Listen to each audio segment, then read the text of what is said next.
I'm peaceful. Good.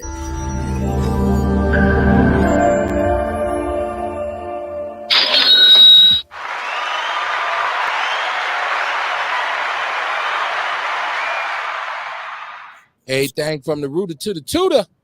Hump Day edition of Outlaw Radio. Welcome to Outlaw Radio on a Wednesday night. I am Kevin Barnes, and I am a proud man of color. This is what I do 2 days a week to talk shit and swallow spit. And in the words of Richard Nixon, I'm not a crook. And I'm also, well, sometimes I'm not. And I'm also not alone. Mr. Carter, what's going on with you, my brother?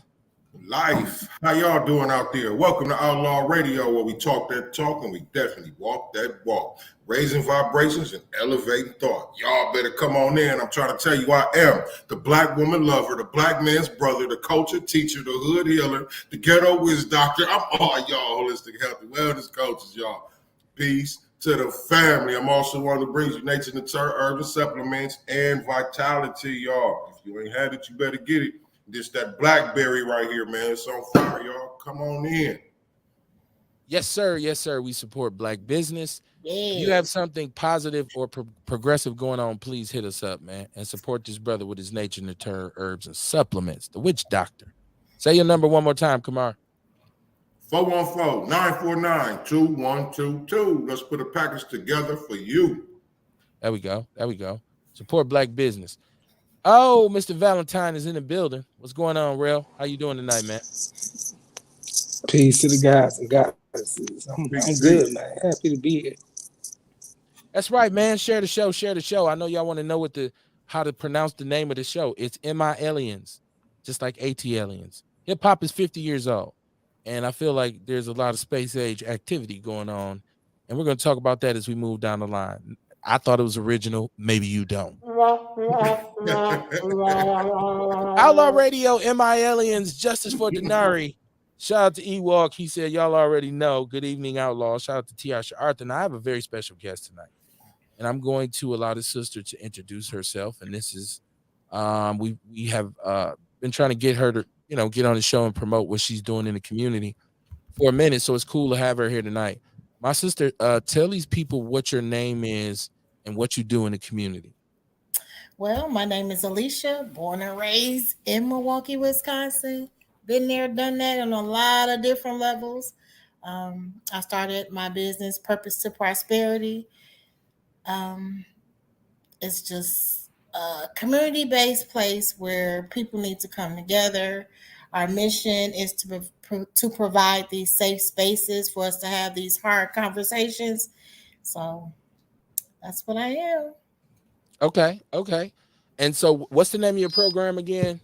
Purpose to Prosperity. Purpose to Prosperity. All right. And so we're going to talk about that tonight. Chat room lit up. I appreciate y'all. Look, if you ordered the apparel, it's on the way this week. I got it in spades. It's going down. Yeah, I need to see that too. Yeah. Well, we got options now. So we got this good pullover, the classic. Classic is what we call this, with the good outlaw on the hood. And then we got zip ups, black and gray, with different, with a different kind of layout, and they dope as hell. So inbox me, cash at me, we get you your hoodie or your t-shirt. People even order t-shirts from me, so I got them coming. Let me check my chat room. I would be nothing without my chat room, right? Patience Phillips, how you doing, my sister? How you doing? Justice for Denari. Y'all see it. Tiasha Arthur said, I thought it was just your flip phone messing around or messing up words. She always told me about the flip phone. My system is so advanced. You still got one of those? Nah, that's Tiasha Arthur. If you listen to this show, you need a new flip phone. The crazy part is my system is like, I got the fly shit. Like, it's like people say flip phone, and I'm totally opposite. I'm space age. I'm an MI alien. See how I brought it back? Deion James, what it do? I believe black people are aliens anyways. You can't tell me different. Shout out to Mama Jenkins. She said, good evening, family. I'm watching and I'm listening. My outlaw family. I want the blueberry. Kev, she said she want the classic size, large, black. Inbox me, my sister. Inbox me.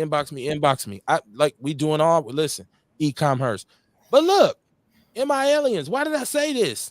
Okay, and I'm gonna explain this to y'all. First of all, I want to shout out everybody listening. Share the show. I can't say that enough. You have to share it. Like, because we got the sister on here, she gonna bring some powerful information. When y'all hear this sister story, y'all gonna be like, what? That's a book. That's a movie. This should be on Tubi. Like, I'm telling you, it's crazy. Oh, not Tubi. Well, okay. Wait a minute. Let's back it up a little bit. Man, I got stuck on Tubi and I couldn't get it's the first step. Okay, Amazon. We put her on Amazon, right? The Zeus Network or something, right? But so no, so no. But we got this news that this week, that what is it? A radio signal came from 9 billion light years away, and it's of alien origin.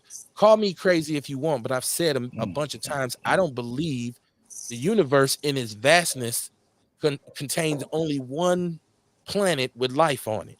That, to me, if space is as big as conceptually they try to sell you on, you have to think that there's life other than here. And so we haven't, been in contact with them. But then historically, I'm just saying, if you stay up late enough, you'll see some shows like, aliens and how things, you say, how was that shit made? How did they didn't have no bulldozer. How did they get them big ass rocks up there? So it's like, it'll take you there. So tonight, man, is dedicated to the aliens. We on the internet, so this signal can be heard actually in outer space. So I want to shout out all the aliens, man. When y'all come, it ain't us. It ain't us. No, say, oh, black people. No, black people. I know. Y'all think I'm crazy. But welcome to the show. So, my sister, so let's talk about you for a minute, because this is really about you. Now, you said you're a native North Sidean. Tell us a little bit about your story, about your journey, how you get to where you're at now. Let's talk about, you. I don't know, Kev. I'm 52 years old. That's a way back. Okay. But That's a long journey. Yeah, it is a long journey, but I'm still here. A lot of us didn't make it. So, like I said, I was born and raised in Wisconsin. I'm a mother of 3. I have 32-year-old, 25, and I have a 12-year-old. So it's like I got a world of 3 different generations, and I'm telling you, all of them different.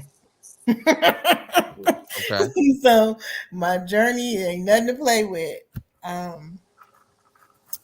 So I don't know. I went to Madison High School, class of '88. What up, Madhouse? Right?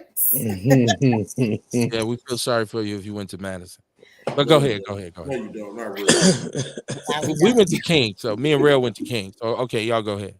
Only time King was really relevant was when my mom and all them went. So Before it was college bound, I get it. When it was just bad black kids, right? Crap games and weed sessions. No, but I know. Listen, so you got this. You went through some things. Let's talk about what this community. You grew up in this community, so man, I grew up in this community. Back in the day, I was driving Cadillacs, 79 Cadillacs when I was like 9 years old. That type of. I grew up in that era, where everybody was a community. Everybody looked out for each other. If I got in trouble at school before I got home, the neighbors knew about it. right. So, Sound like pre-crack Milwaukee. period. Okay. Pre-crack era Milwaukee, right? And speaking of that, I got caught up in that too. Okay. So Okay. So I started, the crack comes in. How did you go with that? man, crack hit my family so cold. I forgot who they was.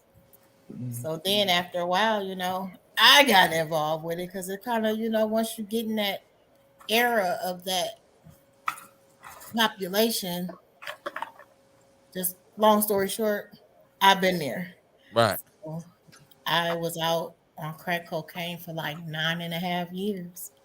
And I did 5 years in prison. They got me prison.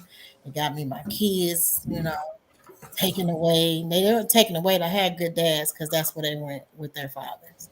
Okay. Praise God for the good fathers out here because a lot of them, they didn't. And that's when they struggled the most. And so I pay it forward to the good fathers around here.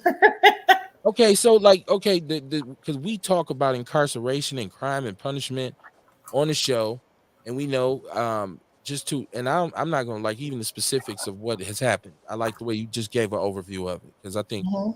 you should say them details for when the cash register start ringing because it's deep, right? Yeah. But just the fact that you said you did 5 years of incarceration in Wisconsin, right? When you came home and you got back, you had to basically, reestablish yourself and get on your feet. So how do Man, you how do you go when I about doing came that? when I came home, they was just tearing up the freeway on 43. They just had rebuilt it. So when I came home, it was like a war zone. And I Okay. was like, came back out and I'm fresh and I'm like, I can never go back to the same shit I went to. That's all I kept thinking about. Like, I know who I am. I know who I want, what I want to do. I got to do this without the bullshit because I grew up too much around bullshit. Okay. So um, I came home and did my thing. I started my journey while I was in prison, though. Okay. I was going for, they had people coming in. It was Word of Hope Ministries. I'll never forget. I had 3 years left, and they came in, and I started working on myself from the inside out. They came There in, you I go. joined them, I became a mentor while I was in prison, and I became a mentor when I came out of prison. And I'm still Mm-hmm. family. Still in, word of hope. I'm Straight still up. going there. I still send people there.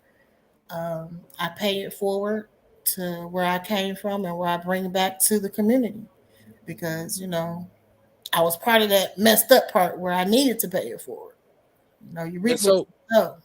so people might be looking at you, certain people might say she looked familiar.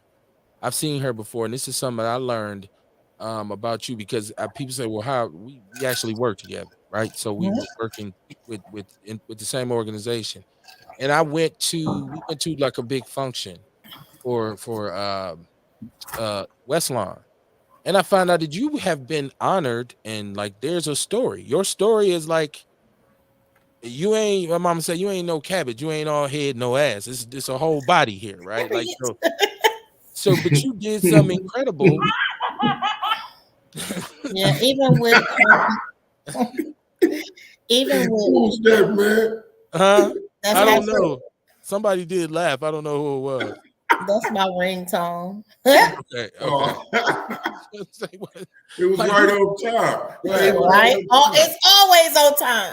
right. Even when I'm long story short, I was with this guy. He's a consumer of mine and he's really struggling to get his life together. And he would come and tell me all this bullshit in front of my face and my phone went off. I said, mm-hmm. Wow. So yeah. He probably was like, who is that? Yeah. You got somebody listening? But no, so you got these honors because you worked yourself out of the projects. Like this is basically that. And I'm telling your story because you modest. And like we always talk about having no excuses, right? Like up against a wall of circumstances.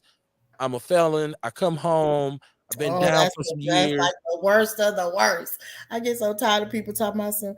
Well, I was in prison and I'm a felon now, and they won't allow me to. You can Straight still up. do whatever the fuck you want to. You grown. Everybody know don't Straight up. belong to you. Okay. So with that being said, after I got out, I got me a place. Um, got an opportunity to do Westline, low income families, and I didn't stop there. West Lawn. They gave me, Yeah, yeah, we they gave me connected. We that family. Man, you opportunity. family. And you all right? So they Yeah, gave me we the got opportunity. ties. We got ties. West Lawn, Madison. We got ties. So they did give me the opportunity to advance. I took the program for what it was supposed to be. I ain't gonna lie. They gave me my low income, 30% of my income, but I couldn't stop there because I wanted more. By the time I left Westline, they told me my rent was $990. Wow. I was like, why? Because I wanted to work. And the lady next door got the same shit I do, and she only got $50. Wow. And I don't got my own backyard, and Hey, can't look, nobody that's come why over my my mother moved out. house. That's why my mother moved out of West Lawn. Because you know they charge you by how much money they was charging by how much money you make. Yeah. And I was like, wait a minute, I gotta do all this. I can't have my son come to my house because he was a drug felon. Wait, Yeah. shit didn't match. Right. So I finally got my I used all their resources though.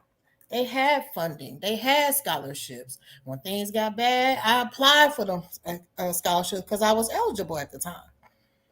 Okay. And I went through WIBIC, through home ownership classes. They paid for everything, and hell, I got my house. Hell, they paid for my closing costs, my what do you call it, housing inspection, all of that. You know, I took Okay. advantage of the resources that were presented to me. So like people now, we when we talk about crime and what's going on in our community with our kids, and you know, a lot of brothers, I've heard a lot of brothers blame single black women and say, you know, it's their fault, and you know, sisters is the reason why our young men are so screwed up. And so you got all of this stuff against you, but some in you says no. You know what? I'm gonna play this system though, because people be like, well, now I worked with people who lived in you know, I don't know what you call it, public housing, and Mm-hmm. a lot of them were in a mind state. They had a mind state. They were just kind of locked in. When I would offer them opportunities to say, hey, you know, virtual hiring event, you done this too. Virtual hiring event, all you gotta do is show up. You get, you know, you done invited 75 people, you get 3 people. And you Yeah. say, man, what y'all doing? This is for you. This is like you can get this money and get up out of here. But they be like, shit, I don't I really ain't want gotta to pay. work. Why would I have to pay if I got to go to work and my rent don't stay the same? Why would I go to work? Right, right, right. Uh, Right. Or I used to love the classic one. I get disability. So I don't want, you know, if I get a job, it'll mess up my disability. Or my kids are getting certain things, you know, through the county or through the city or whatever. And so if I get a job, it's gonna knock all that off, and then I ain't gonna be able to afford all this. So I'm like, damn, it's a mentality here.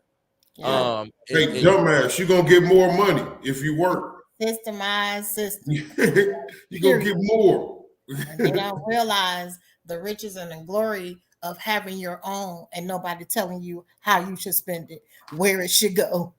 And that's the right. kind of mentality that we were stuck in. And not And only with that, but they somebody get that see it in a generational state, my mama did it, my grandmama did it, so they told Mhm. me to go do it when I was turned 18. I better go get on food stamps. Well, damn, if I catch baby, I better do this and I better do that. Everything is so systemized and it be driving me crazy. Like, are you serious right now? Are we slow in right. our mindset? Because mindset was everything. If Yeah. you Right. knew And it wasn't good while you were growing up, why would you step in the same shit and do it for your kids and the other kids? It make sense to me. and So you know what? I what's when I up work with with you, the first thing I noticed is that you had everything hooked up for everybody. it? Like I'm you gonna had, stay because you had tuned. lived in this, you had been in the system. So anybody could come in the office, you knew is no, call this number, no, go over here and do this. And you had people, you got a job interview. I know somebody donating clothes. You going to pick up, you know, all kinds of stuff that's donated. And I'm like, this sister know everything. She know every hookup in the city. Like it was just crazy. And even when I talked to the manager, they was like, well, you know, don't do what she does. Nobody said that's the way to do it, right? But I'm like, that's just that way makes more sense when you're servicing people and, you know, showing them resources instead of just handing them something. So Yeah. yeah, so That was the part where they would catch the system out because it's like the recidivism was real. Like if I give them too much, oh, we're gonna lose this. And if I don't do this, then well, we'll go this far and make it handle this much. Like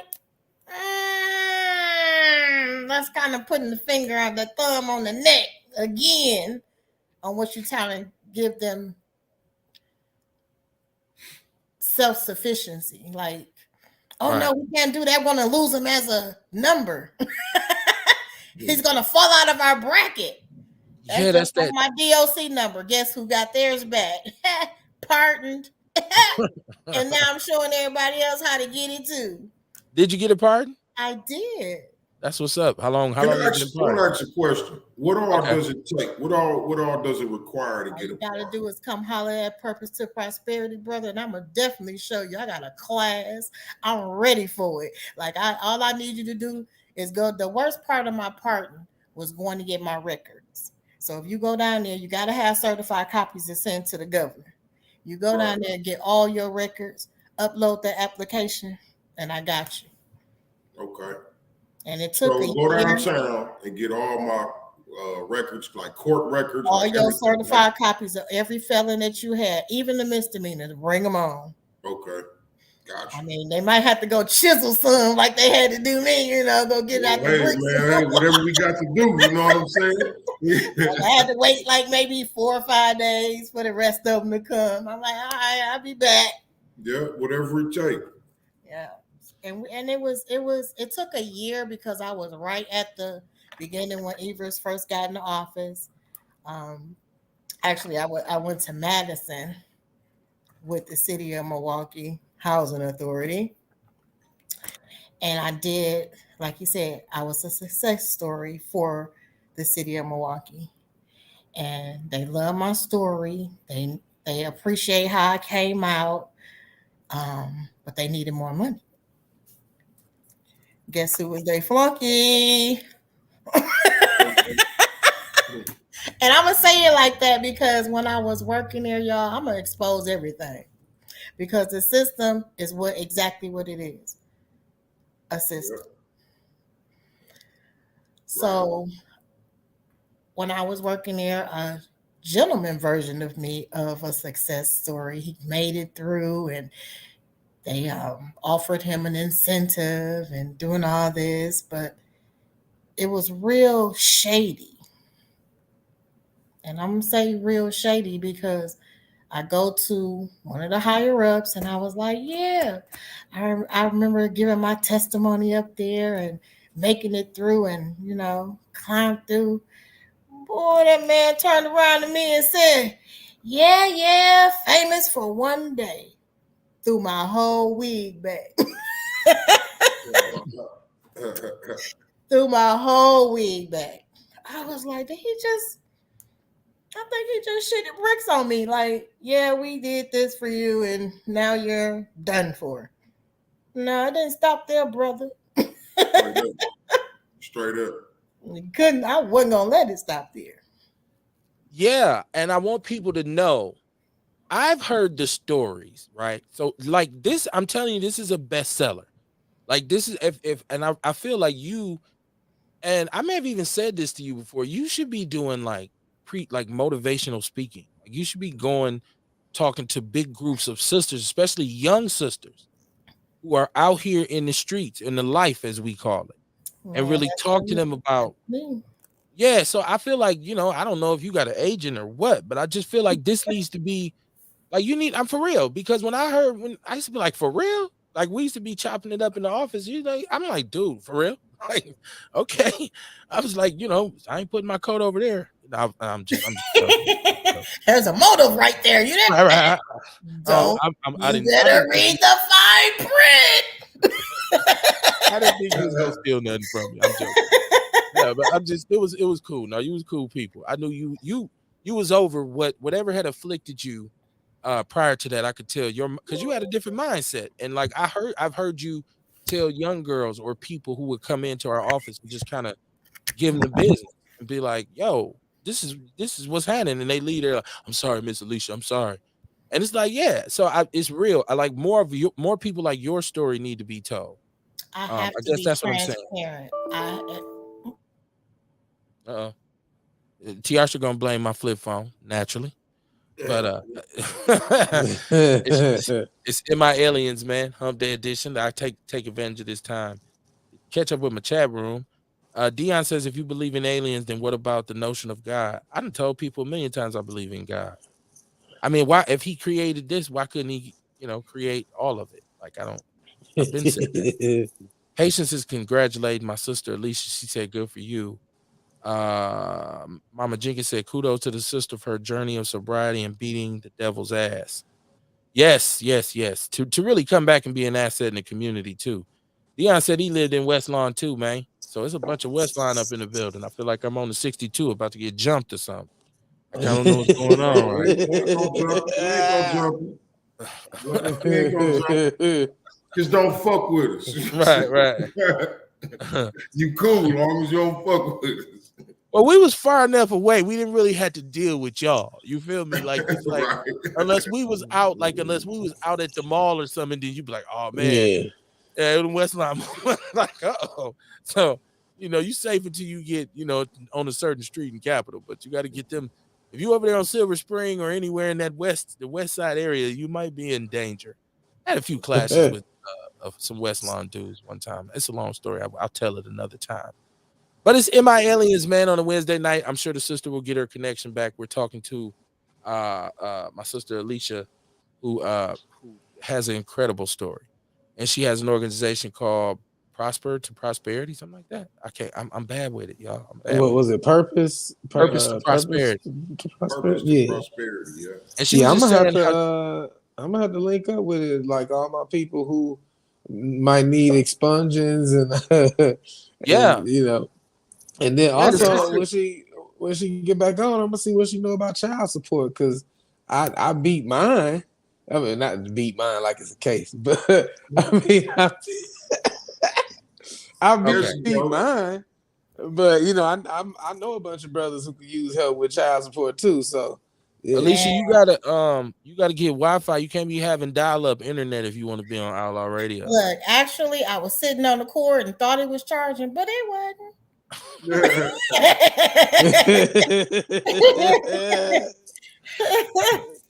No, the brother, Rail, you said you had some questions for the sister. I want to give you a chance to do that. Oh, okay, yes, ma'am. So I said I'm gonna have to link up with you in regards to referring people to you for getting their cases expunged. But I was also curious if you help brothers who are dealing with child support issues, because I was saying I ended up overcoming mine. It took me. I had to hit up like Legal Aid Society, figure out my rights as a joint custodial placement. It was all kind of stuff, but I ultimately I did end up coming out on top after 10 years. But do you help other brothers who are dealing with like child support hangups? There are so many resources out here, but we need a man to y'all. A lot of them give up and say, well, oh well, they ain't gonna do nothing anyway, so they don't show up. So they have It get all frustrating. it It does. get frustrating. It's scary. I go down I there, they sat gonna in lock court. me up. I sat in court 8 hours just for them to tell me that they had to reschedule me because my ex-wife signed on the wrong line. So they had to reschedule me out 3 months. Like I ain't gonna lie, I felt so defeated that day because I was looking forward to like they finally gonna hear me out. I finally get to tell my story, and explain. I didn't want them to do anything but rerun the numbers because when we got divorced, I was at AT&T making like $30 an hour. But then, at that time, I was at Time Warner Cable making $20 less. And they were still whacking me for that child support. So I was seeing $800 a month with $1,000 mortgage. So, I for a year or two, I had to 9 to 5 it in hustle just to make ends meet. But then I was just looking forward to that date, and something as I ain't gonna say insignificant, but something as little as her signing on the wrong line made me have to pay that shit for 3 more months while I waited. So you feel Wow. defeated. You feel defeated. I Yes. just had to just thug it through and know that it was gonna pay off, but everybody don't have that tenacity. And it does get hard. I used to work with the Father Initiative group, and they had these sessions. This was back then. I don't know. They may have still changed the name on it to keep it going, but I've seen brothers that needed $160,000 end up with only $30,000 once they went through the process. So the process is very strenuous. And ladies, all of them don't deserve it. Like if you can handle it and your kids is grown as hell, let them go. Because now that money could be going to their grandkids. Or, I don't know. Either or. Yeah, so many broken relationships, and kids unfortunately suffer a lot of times because of the relationship. Shout out to Sharon Evans, who's in the chat room. Shout out. She said, "What's up, Outlaws? How you doing, my sister?" The Hey, number's Sharon. 262-202-5131. Once again, it's 262-202-5131. Now you have an event because you're here to promote your event. So, like, let's talk about when is this event? What is it called? So, Purpose to Prosperity is call to action. We need to do better, and it's called action time. So this will be my very first event. I've been vendors at many other events, but now this is my very own, and it's about community wellness. Let's get these resources in the room. Let's get these people in here to talk about the hard things that they can't talk about in other places. I just really want to build a community. So it will be February 18th at Victory Manor, going back to West Lawn. um, it's 5556, what's it, North 68th Street at the Victory Okay. Manor in the community room, February 18th between 11 and 2. I got a panel. A couple people's going to speak with myself, tell y'all where we been, how we got through, and some of the things that we went through to get through. And we have people that's going to be there who giving you opportunity to come up, black and brown businesses, life insurance. I got ladies who speaking on domestic violence. She been there, done that. How did you survive it? Housing. We got housing from black and brown communities that y'all don't even know about. Everybody want to go to the norm. Community advocate, W2. Nah, I got something else for you. So I want to be able to introduce those people. I'm like the conduits of Wisconsin. I'm so full, I need to be empty. So those resources are out here for us, and I want to get it out. I want to be able to share it with you guys. I want to be able to even throw some spades on the table and be real about this. Like, girl, your child acting a fool too. How old is he? Okay. Now, okay. So you're promoting it. Is it a website? How do people? Because I shared it. I've shared it in the People's News Network, and I'm going to share it again after the show. But do you have a website? How do people get in touch with you if they want to participate? If they want to either attend or even just are your vendors? Are you sold out with vendors? Are you no longer? Can people still get with you to become vendors? Yeah, y'all can still get with me. I'm even what it is with the audience. I'm going to engage the audience. If y'all got nuggets, I'm gonna point y'all out. Engage in this. I don't want you just come listen and be like, "Oh, that was a nice event." Oh, we got some follow ups. I need some volunteers in the city. Yo, yard messed up. Okay, I got kids in group homes, young men, young ladies in group home. Guess what they got? Community service. They got restitution hours. They need to get those hours completed for they can get the thumb off of them. Okay. So I got group homes coming. There's another event this Friday. I think it's the MKE. Big black business. Huh? Is it MK business or Is something like that? yeah, Is it with the I just Black saw an Chamber? event about MK business, yeah, we're doing something like that. That's why free I was asking. I'm giveaway. not sure.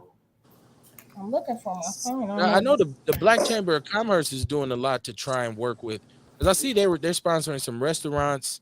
So they're trying. Kamar, you've been to the Black. You work Oh with the yeah, Chamber man. of Commerce, Oh right? yeah. You know what I mean?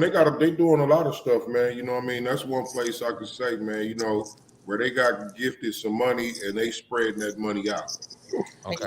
They call it the MKE Dream Team. So it's going to be at the City Light Church. I just hooked up with them Oh, okay. probably last week on the Zoom, and it was real. I did my walkthrough Monday. City of Light Church is at 6725 West Burleigh. It's a community shop pop-up event where they're going to give free groceries, and I got plenty free clothing. Most of it are children clothes, but I can save y'all some money because it's absolutely free. Everything's brand new. Come get it. I go Right. to pop-up events sometime and I see everybody just selling things around me, and I like, the money look good. Everything at my table is free. You should see their faces. If I could take they take a picture of them every time I say no, just grab. If you know somebody, you just take it. They're like, it's free? What's the Hey, that motive? feel good, don't it? Yeah, like what's the motive? Man, I'll It be feel rich. good when you do that, don't it? It does, but I can't make you get the free stuff and pay it forward. Most people get the free stuff and just forget all about what the purpose is. It's gonna come back around. I don't have no Mhm. problem with it, you know. Right. Well, So I think we just remember that we do our part. You know yeah, what I mean? And we get blessed for doing our part. Now, yeah, whether I'm or not. not the next person do it or not is beyond us. You know what I'm saying? Yeah. That's on them. We do our part. That's all we got to worry about. But if I can tell, if I had took photos of their faces, I'd be rich off of American Funniest Videos. You hear me? Right. Hey, I was at the mosque. I was at the mosque this weekend, Sunday, man. I swear I did a shot with just about everybody in there, man. I was passing them out, man. And when I'm telling them, I'm like, hey, grab you a shot. You know what I'm saying? Like the look on people's face. You know what I'm saying? When you give them stuff, Did man. they I smell love it? it, man. Did they That's smell that's Ginger shots, Kamar. Make sure people know there was ginger shots. well, you Not know not the people. Hey, the people know me. They know what it is. You know what I mean? Exactly. You know, if Exactly. they checking my page, if they watching me, they know I'm talking about ginger shots. Yeah, right. it's ginger, but it is ginger shots, Right. y'all. I But said yeah, I was at the mosque. You know what I mean? Passing them out, and you know what I mean, giving them out, and man, you know, just the feeling that you get back, the vibe. You know what I'm saying? The energy people give you when you give them something. Yeah. That's what it is. okay. I'm about that kingdom building. I mean, for real. Because, see, the ones before me got me where I'm at today. I'm leaving some behind. I'm 52. I ain't got much time, and time is valuable to me. On the Mhm. job, at home, outside. I can't get that back. So Right. I make sure And I so use it real wisely.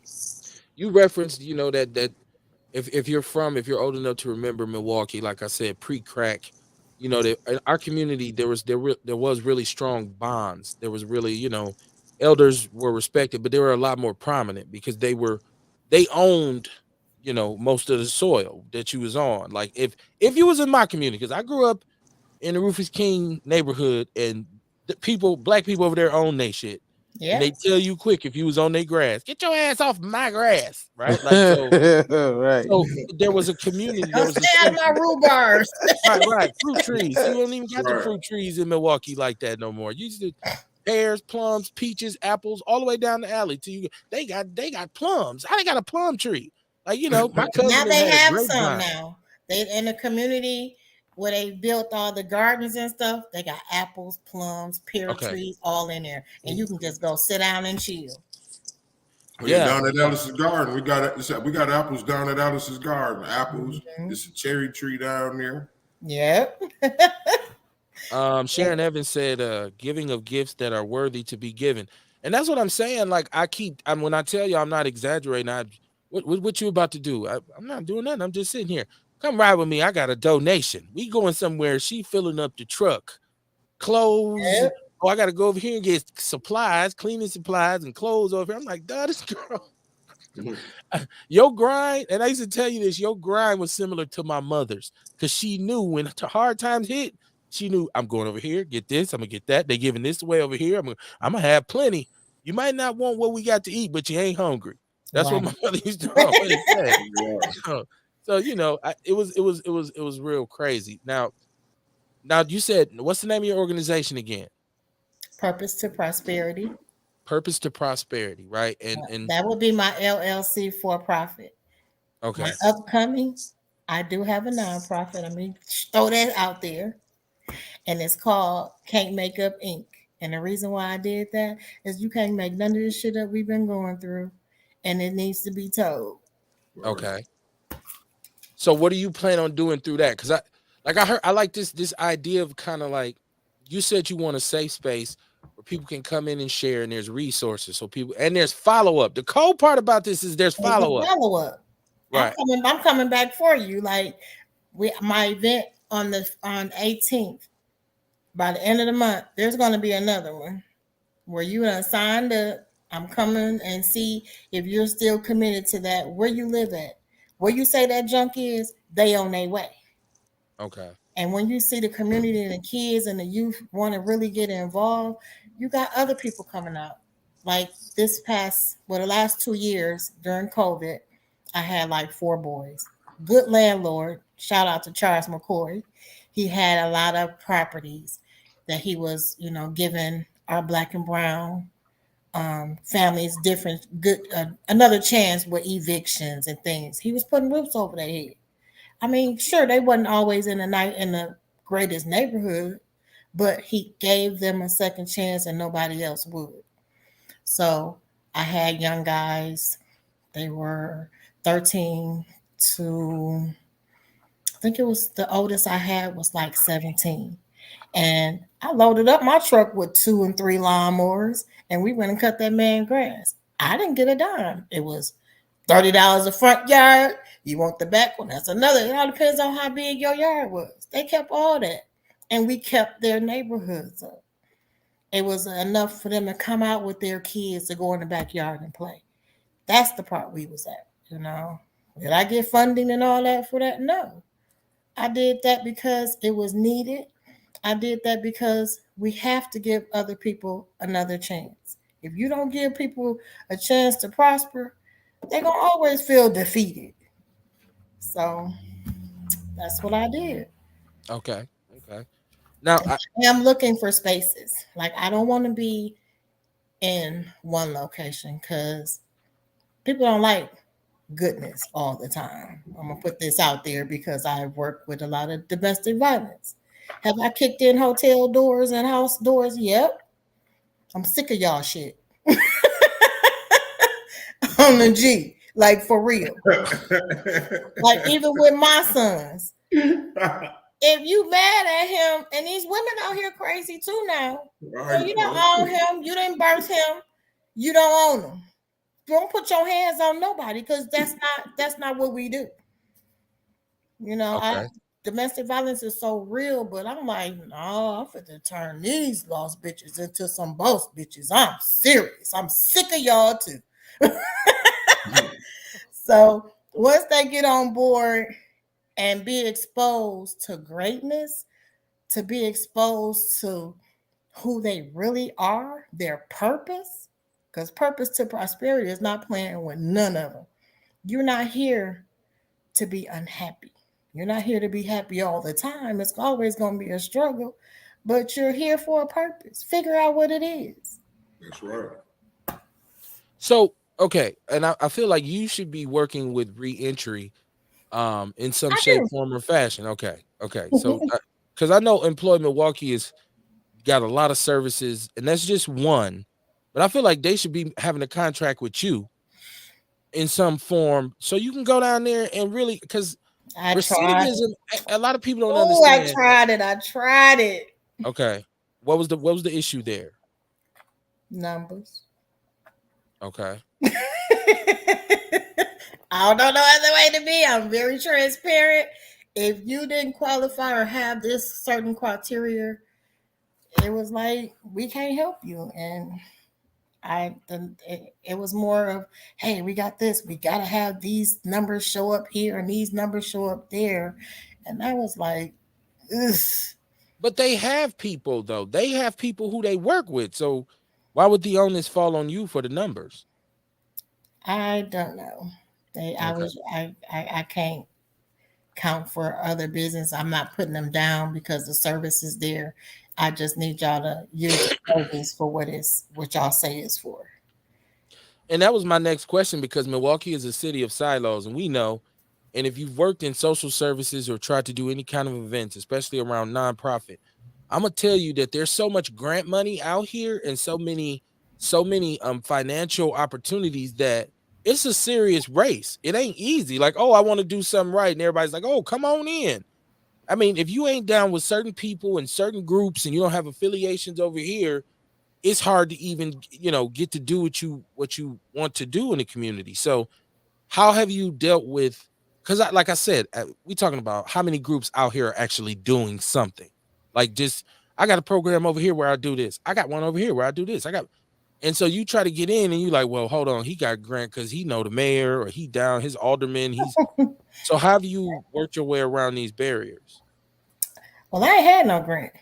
I ain't had no, my business ain't ran on grant. It's ran on that person's ability to come out on their own. Like, I'm holding you accountable. I'm showing you the way. And if you do like your passion is for it, then that's what's gonna happen. Okay. So I am, looking for, some assistance through the community. I like to keep the system in the system, if that makes sense. Um, I work with some prominent people. Like, man, they really, really want to help, but it's so I like that you said if you working in your purpose, don't none of that shit matter. Okay. Don't none of that shit matter, man. I mean, I'm gonna tell you, I'm a walking testimony on that one.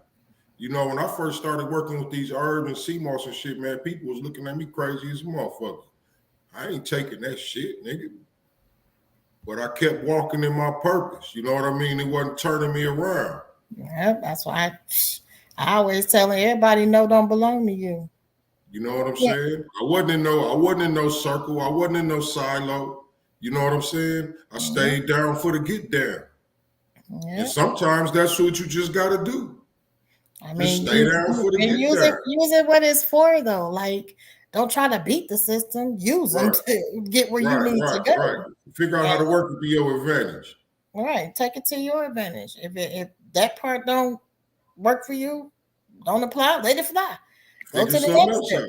Hey, figure something else out. Man, you definitely got to be double-breasted. Hey, listen, man. My mother used to always. One of the main things my mother used to say is figure it out. Okay. Figure it out. Man, 9-year-old latchkey kid. Right. Okay. Figure it out. 2 sisters. Shout out to Melody Williams. She said truth. Now, you know what? I didn't even take this into account, and this is on me. If you're just tuning in, I got I got the witch doctor here. I got Mr. Valentine, Mr. Hugh Hefner himself, my brother Rail, and I have Alicia Mullins, who's over Purpose to Prosperity. Yep. Which is a nonprofit that she runs independently. She wants to provide different services. She has different services to community. She has an event coming up. She's integral. But I didn't think about the fact that you and Kamar kind of mirror each other, because his is somewhat of the same kind of story, where you get out here, you get involved in certain things, you make mistakes, you get incarcerated, you come home, you got to rebuild, and you like you say, you find your purpose, and it leads to prosperity. So I didn't think about the fact I'm like, Kamar extra Brody, but I'm like, I see why, because I feel like y'all got like a real common kind of denominator. That's why, hey, Kev, I felt it earlier. I said, hey, we on. I feel you. You did what I'm saying. I felt it. I didn't even know all this was going to come about. I ride energy, man. People think I be talking shit when I say I feel energy. And this is how I walk my path. It's all purpose. You know what I mean? When you learn how to walk your purpose, you feel the energy. You feel when it's right. You feel when it's wrong, and you move accordingly. And I want to say to people, especially to Alicia, we got to have a conversation, because I'm really about to be in a position to offer people resources too. I'm once again, I mean, this is what I've always done, but I have an opportunity to really tell people and refer people to, hey, you can go into the community and get this or get that. So we'll talk about that. You know how we do it. We'll chop it up. But no, I think your story, because I'm, like I said, I seen Kamar's firsthand. Like, I watched, well, not all of it, but I think I got there on the ground floor when things for the most part, Kev, because you knew me years ago. Right. But I'm like, even the rejuvenation though, the reinvention. Right. Whoa, like, okay, yeah, whoa, oh, so okay. Like sidebar, I remember the day Kamar called me and said, Kev, I just quit my job.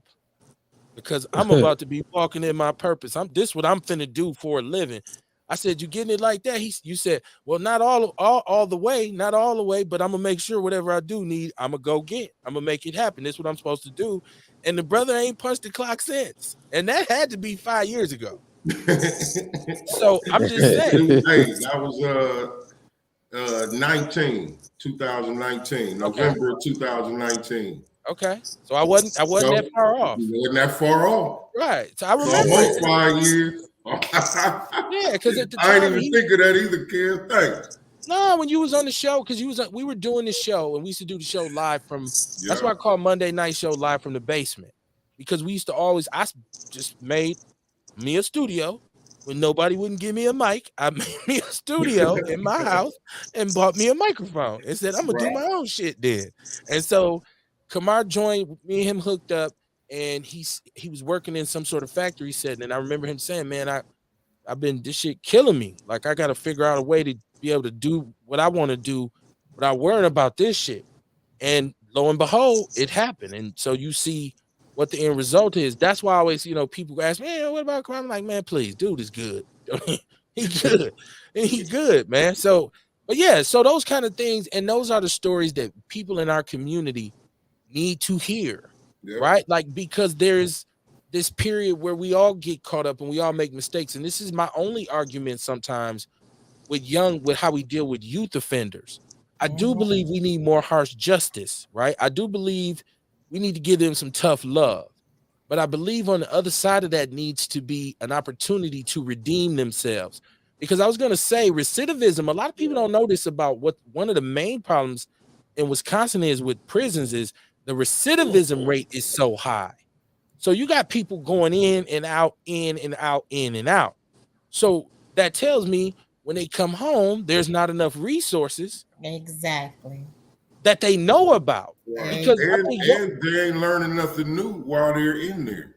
Okay. Exactly. I have had opportunities to go in with Word of Hope Ministries. I went back to the House of Correction and I was mentoring the ladies. Hey, you talking about somebody sweating bullets when that door closed behind me. But I enjoyed it. Again, it was grant funded. And Melody, I definitely need that. I'm looking for peer support specialists. I'm looking for people to even put on my panel. Because like I said, I want this to keep going in different areas of the community. I don't want to be in one spot because that'll be a barrier. I don't have a place right now that they can actually come to. I'm in either churches, halls, even the community rooms in the apartment buildings. I'm going to in the cribs. They got community rooms now in these buildings that these residents are asking for services. So they rent out the room. I even got strangers that's come in and see what they doing down there, getting these nuggets. And a lot of people don't know that Quest card, baby. You can get a free tuition, you can get free training, but they just got to sign up for this. You can start you a business. And a lot of people don't know that. You know what I mean? A lot of Black people got businesses started off them Quest cards. Yeah. Listen, I've heard business leaders, right? Mm-hmm. I'm not at liberty to say where I heard them say this at, but I've heard them talking about the amount of hustle that came from the pandemic. I don't know if people understand the whole financial retail structure of America changed when we stopped spending our money because the stores was closed. People came up with ways to make their own money and stop working for a lot of places. Right. Yeah. And so they thought that when we lift the pandemic, people are going to come running back, and people didn't. It's like, no, I sell socks now. I make right. And so like Dave, I'm telling you, the movement, and this is why you see this introduction of all this fake ass DEI, diversity and equity and inclusion and all of this kind of shit of businesses trying to say, hey, we like people. No, come work for us, because people now be like, dude, I got the internet, I got a phone. I can just make a living through Facebook Marketplace by going to the Salvation Army and buying up a bunch of shit, and lo and behold, somebody will come buy this shit. And so like, Yeah. and it don't. It's not just Mhm. even that. There's just like they notice the impact. How many stores are closing right now? It's Man, just so many. just They close turn, it. Hey, but hey, the Ken, killer part remember? is they leaving our youth behind because y'all turning these schools into apartment buildings. Like, where they going? Right. I'm gonna tell you a true story. So my son got kicked out of school. Long story. He's only 12, being a kid, doing what kids do, and I he ain't never been in NPS school. So I go to this NPS school, go down to the school board, sign him up. They gave me the school. I go up there. I'm like, all right, this is it. you know, get in the doggone place. And I'm reading the reviews. I'm like, Lord and behold, I don't know what I'm gonna do. So I go into school and I'm like, y'all give me the tea. What's going on? Keep it real with me. And everybody was quiet. I'm like, well, dang, I guess the reviews is true. They what reviews? Oh, y'all don't even know what the hell y'all got on y'all line, huh?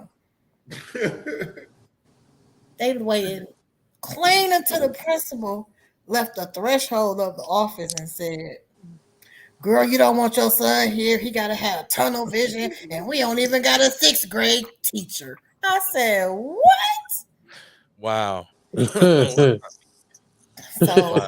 that being said, I will be trying to get my program into NPS. There's a longer process, like going to get your number back for being a felon. It's like going all over to get your pardon with the process they got me going through. Shout out to NPS teachers because I know the struggle is real. I worked at Rogers for 8 years, and I was with the child and adolescent department. So when y'all couldn't handle them, they bought a nurse. And I plan on trying to go into be a vendor to get our anger management inside the school so they can learn. I want to be able to be transparent with the kids' skills and let them show their creativity. Like, some kids are not learners like we used to be. Y'all do y'all homework totally different now. Even they have voices and their voices have been taken, but they have so many good nuggets on how they can learn. But they refuse because they in this little, robotic education stage. But if they really listen, these kids can learn a whole lot more. So right now we got this issue, which is something I was going to talk about, and I want to respect your time, and I want to make sure because Dion. First of all, let me say this: Dion James said Wisconsin will send you to prison for anything. He says, I told you I'm a felon for 23 years for 2 bags of crack. Dion, my sister is on here saying she may. I know. I think Dion said they turned him down for a pardon. Do you think maybe if you can contact this sister, she might be able to help you, bro? Like, I don't know. I don't want to say she got you, but I want she may be able to help you, right? I Like, mean, so there's always a criteria, but if you ain't on been on paper for the last 5 years and you ain't caught no case in between time, in the meantime, you okay? okay. Oh man, shit, I'm coming to holler. You got to be 5 years clear of paper, though. That's Shit, one of the criteria. I've been a vegan for 5 years. Okay. Oh, I'm definitely coming to you because they done tried to tell me I got some diabetes. When I got on the scale and said I was 205, I said, no, I ain't taking not a med or a foreman.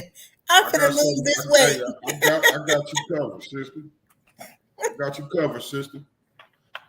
Dion said they denied his pardon. That's what I'm saying. Reach out, Dion. I mean, just reach out to the sister. Like, maybe this is the beauty of Outlaw Radio, right? Like, and even Kamar says he didn't even know. And see, a lot of people think I talk to my co-host and tell them we're gonna be doing this tonight. We're gonna talk about this. A lot of times they come on the show, they're like, I don't know. That's why they looked at the title and I said, what the hell, Million? I was trying to explain, am I alien? Am I alien? Nobody got it except me. Hip hop is 50 years old. But this is people make connections on this show, right? Mhm. Like, and it happens all the time. And everybody usually gets invited somewhere and gets to do something except for me, because nobody likes me, but I understand. Man, you don't come Whatever. out. Without you, there is no us. No. I'm the world class smartass. I get it. I'm not supposed to have a lot of friends. I understand. My mother told me that a long time ago. Nobody's ever gonna Kev is like the Wizard of Oz. You know what I'm saying? Yeah. Like you hear his voice. Right. You see him on a computer screen. That's it. I did my time. I did my footwork. I did my soldiering on the front lines, in the trenches. I'm just saying, so sooner or later, like you say, you find your purpose. You figure out what your role is in the revolution. And mine was, I did my foot soldier work. Trust me, it was enough. Well, I think you're doing your part. I think right here is your part of the revolution now. Sometimes the dynamics change in your life. You know what I'm saying? And to be honest, even if people did invite me to a lot of shit, I probably still wouldn't go. Yeah, I'd be like, I don't want and that's what I was trying to get that's at what I right was there, doing. right? I'm like, because really, we invite Kevin to a lot of shit. You know what I'm saying? So he do get invited. He just don't be wanting to come. Yeah, I just be like, nah, man, fuck that. I'm just gonna chill here. Like, I'm a person who really loves being at his own house, right? Like, I guess, my mom was tough on us about that. Like, you always want to be at somebody's house. They don't got your ass sitting up in somebody's house. Go in your goddamn room. Understand when you get older. Yeah. Yeah. I love being at home too, man. Ain't nothing like it. I'll be out somewhere. I'll be out vending a lot of time, and I get to a point where I can't wait to get back home.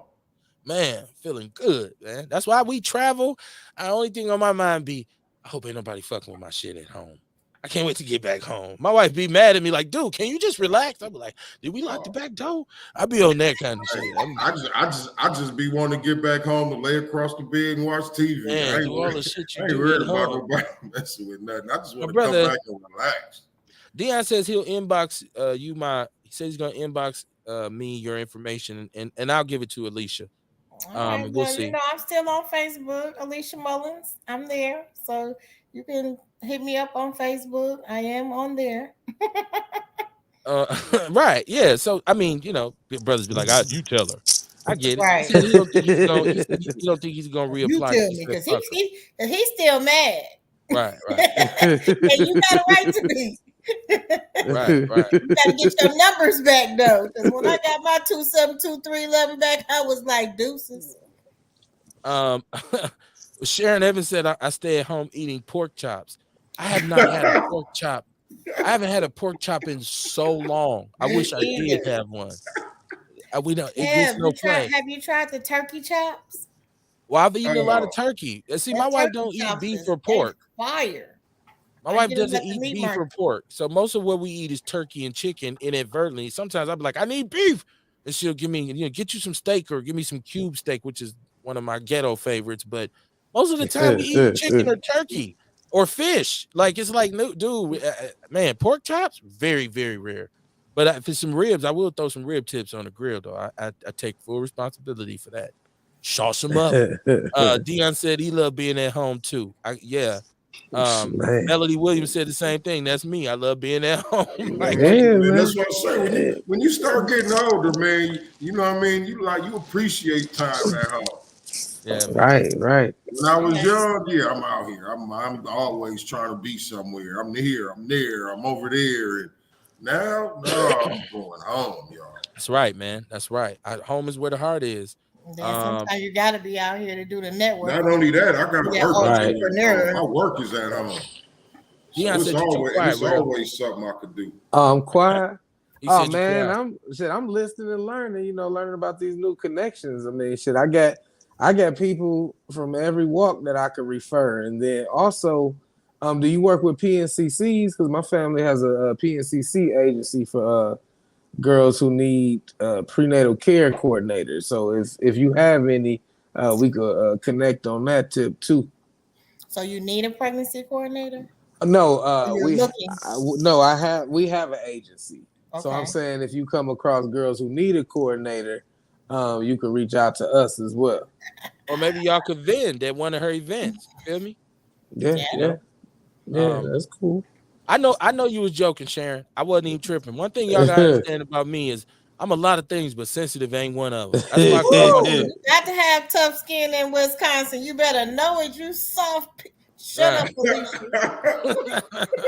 In America, if you black, you better have some tough skin. Man, I once again, man, I know y'all hear me reference my mother a lot, but like you got to understand in a traditional home, like in my community when I was growing up, my daddy was at work. So during most of the teaching in that regard on a daily basis was my mama. I get my father on the weekends. He gonna take us hunting. He gonna take us fishing. He gonna take us somewhere and show us. And we'd be like, "Whoa, we didn't know you can do that shit." And he'd be like, "Yeah."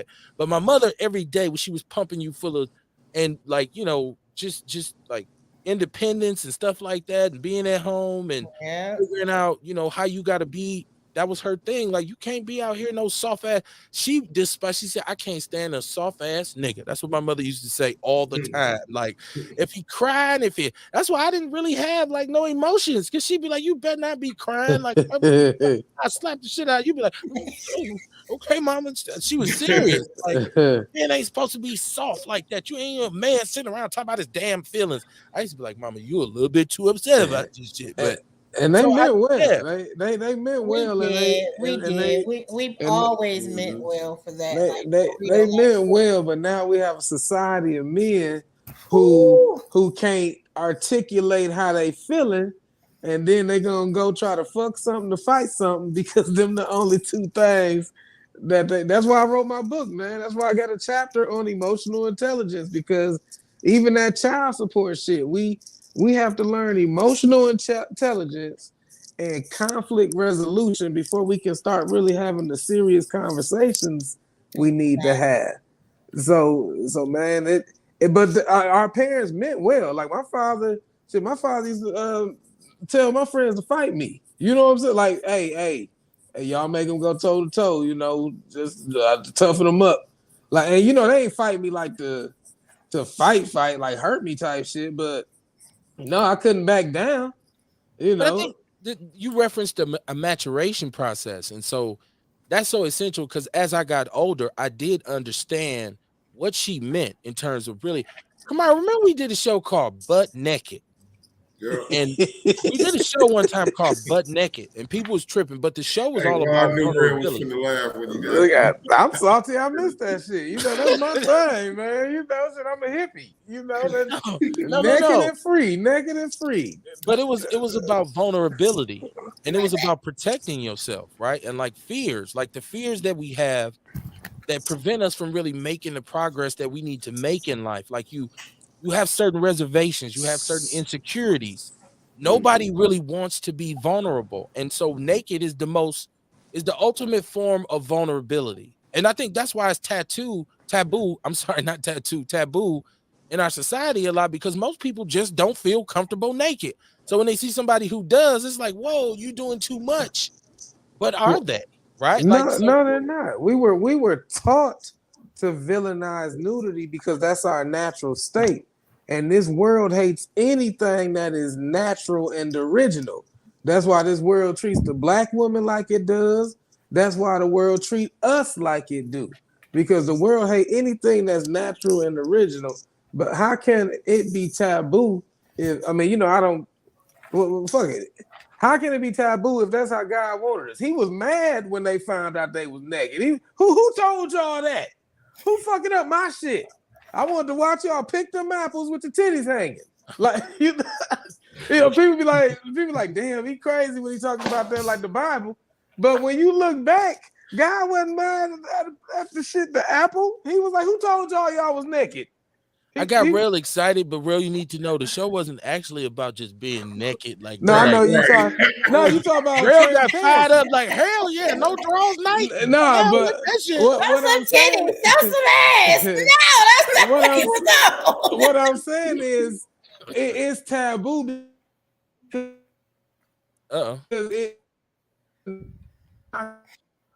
His connection froze on us. Even transparency, like you said, it's taboo for a nigga to have. I might have said nigga too many times, but it's taboo for us to show emotion because it make like real shit. The funniest part is because I'm so connected with my emotions. It might be it's because shit, my Leo is, my moon is Leo type shit. But me being comfortable with my emotions make other niggas uncomfortable.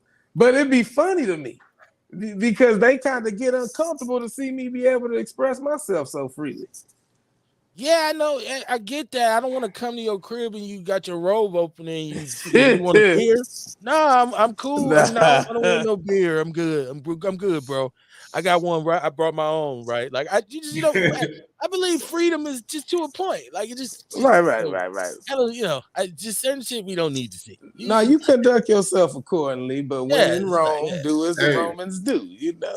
Y'all think society was taught to be like that, so we could be so broken out here and not how to get no healing? Because don't nobody want to get naked and talk about who they really are or be who they really are. You know what I mean? I always say peel the layers back and then tell me who you are. You know what I'm saying? And then let me see who you are. Like get naked like that. Let me know who you really are. Let me know where your soul at. You know what I'm saying? It's definitely by design to make us so pressed to conform because free thinkers are a danger. Like I'm writing my next book right now. I'm on and it's crazy. The chapter I'm writing right now is talking about how J.D. Rockefeller was the funder of the educational board, but this the same motherfucker who said, I don't want a nation of thinkers, I only want a nation of workers. So when we try to figure out how the system is set up the way it is, we got to understand this evil motherfucker not only funded the educational board, but he also funded the American Medical Association with Carnegie. and that's when they villainized our herbs and shit that they couldn't patent because you can only patent synthetic shit. So it's everything is. That's why I be saying stop looking at the system to be your savior when this system was implemented for your demise to keep you down. That's a whole mouthful. Yeah, I don't keep paying your audio is screwing and then up. die Is before that you just can get me or yourself is a truck. Yeah, it's screwing up. Yeah, your audio is No, that's off, everybody, man. That's everybody. No, sorry. Be accountable. Then your shit messed up.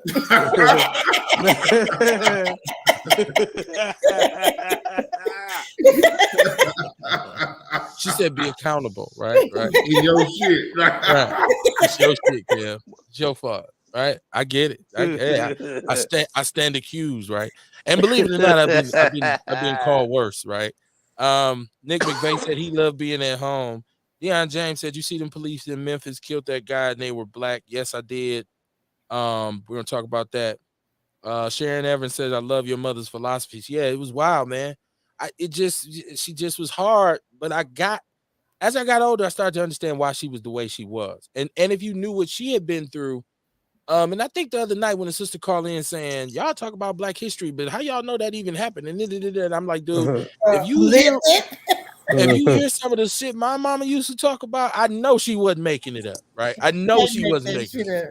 No, so yeah, so no, she gave me a lot, man. I once again, I keep telling y'all, man, my mother was everything for me, man. When my mother left, that's when I really learned what mental health was.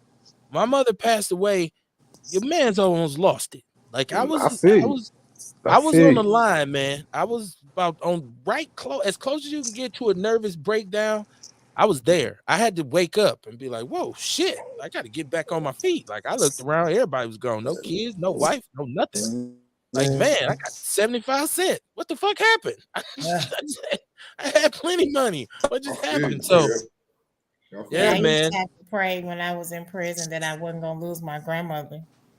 Like, when I was in there and I'm like, Lord, just please let me see my grandmother before, because she got old and, and got diagnosed with cancer while I was in prison. And I was like, I prayed hard on that one. So I was able to see her when I got home. And I took care of her to the end. Wow. Yeah, man. I think at the end of the day, that's what kind of helped me move on, is because I know that I wasn't even supposed to come back here when I got out of school. I was supposed to move to the Twin Cities, but my pops had passed, so I came home to help moms. and then her health just went left. So just me knowing that I did make the last years I spent with her very easy. She got whatever she wanted. Mama, what you here for nothing? Just, sending you forget me nots. Not on that Oedipus complex level, but just I just made sure my mother was always happy. Whatever she said, and it caused some problems with my wife because she like, dude, cut the cord. Like, you got a whole wife and a kid. I'm like, nah, my mama. I'm gonna get my mama. Well, mama, what you want? She's just like, you are the super baby, like mama's boy. Like, but it was just like I knew. I was like, I gotta do this for her. So yeah, man. But all these issues, and so many of us in our community face these. Alicia, you talked about re-entry. You've talked about felon for people getting pardoned. You talked about domestic violence, drug addiction, like I want to know how you can even encompass all of this. But so let me catch my comments up, and I want to talk about the way what your plan would be to deal with this. So, or how you want to go about dealing with this with your organization. But Sharon said, my daughter attended private schools and was very sheltered and would be caught up in her feelings if someone would insult her. I had to teach her how to clap back. She a Leo, so she a beast now. I don't know the zodiacs. Is that to attribute to Leos? they're really Mama Jenkins said, demanding and she said strong. home is safe and this information is much needed for our community. Kev mama didn't play because y'all are like my son age and we had to prepare y'all for today's shit. I'm happy to get this information because I got some motherfuckers in my circle that need these felony lifted so they can get a job and pay me my damn money back for their crimes. Mama Jenkins ain't no joke, man. Man, real about that. That's how we gotta be, real and transparent. And I don't know no other way to be. So, I mean, this millennial, was it this day of age? You got to be kind of sensitive with them. But after so when you talk to a young girl about what that's like to go into to Cheetah, or like if you see a young sister that's in the life right now, because I feel like you should have you gotten a chance to work with some of these young ladies out here and say, hey, of course, I okay, even got a chance to do the reentry. I've talked to ladies who done committed a crime and waiting on to get sentenced. What I'm gonna do with my kids or how I'm gonna do this, and you keep them uplifted. You tell them, look, you can't run from it. You're gonna have to get it over with and take it from there. But you got to find a support to get through it, like a real support. Your family ain't always your support. And we talking about the system. Everybody keeps saying the system don't work and this and that, but it seemed like you pimped the system. So does it work or doesn't it? Because I feel like I'm hearing you say, nah, if you use it, you can bubble. But people say, nah, fuck the system. I ain't want nothing from these white people. They can give me shit. So what do you say to these people, the quote unquote system? Does it work or doesn't it? Does it help you? Kamar's even said some people need to go to prison. I've heard him say, no, I need it straightened me out. Like, so I got into that point where I was out there and prison did save my life. For real. It sat my black ass down. And I was one of the hard head ones. I've been to the hole like 7 times. So, like I was in there, these motherfuckers can't tell me what to do. Yeah, they can. Y'all be surprised, I mean, I remember when I was in the hole that last time, and I just sat and prayed. Like, I need to know why I exist right now, and I seen it.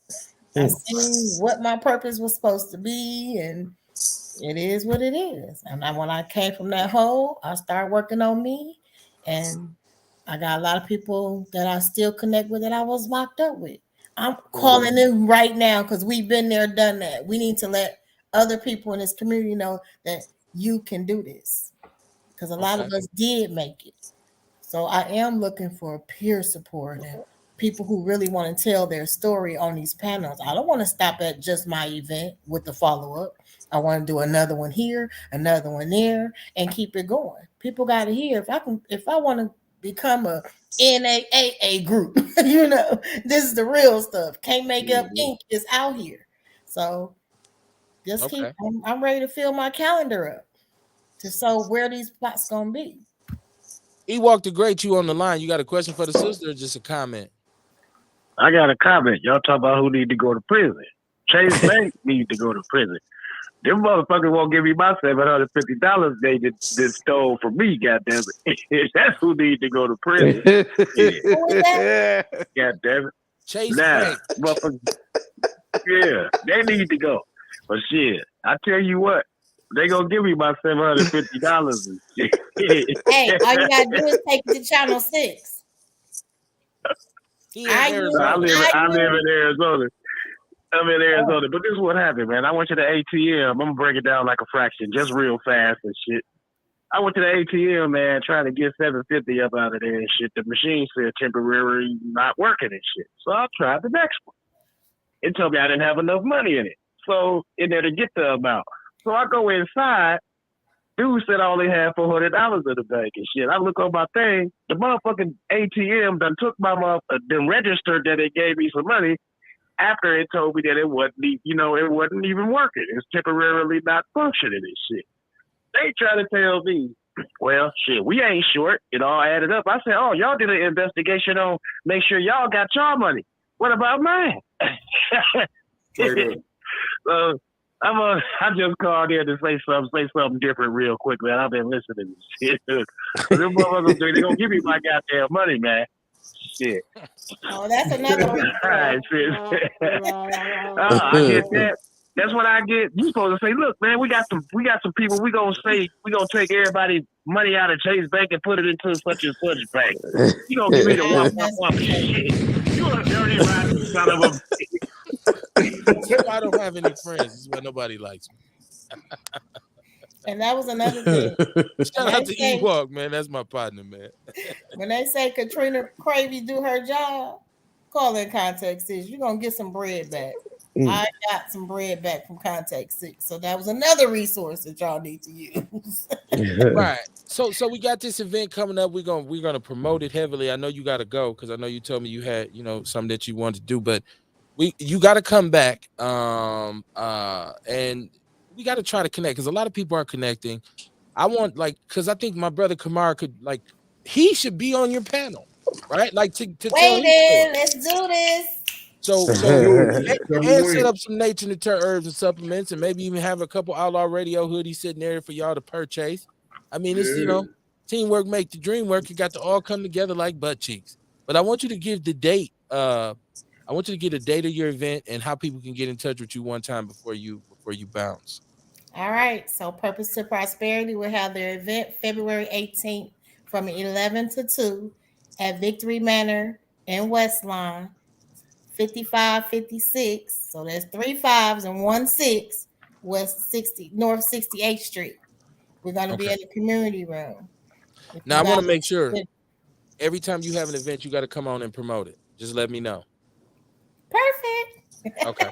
And I gotta say, for this Saturday, MKE is giving away free groceries. I will be there handing out free clothing.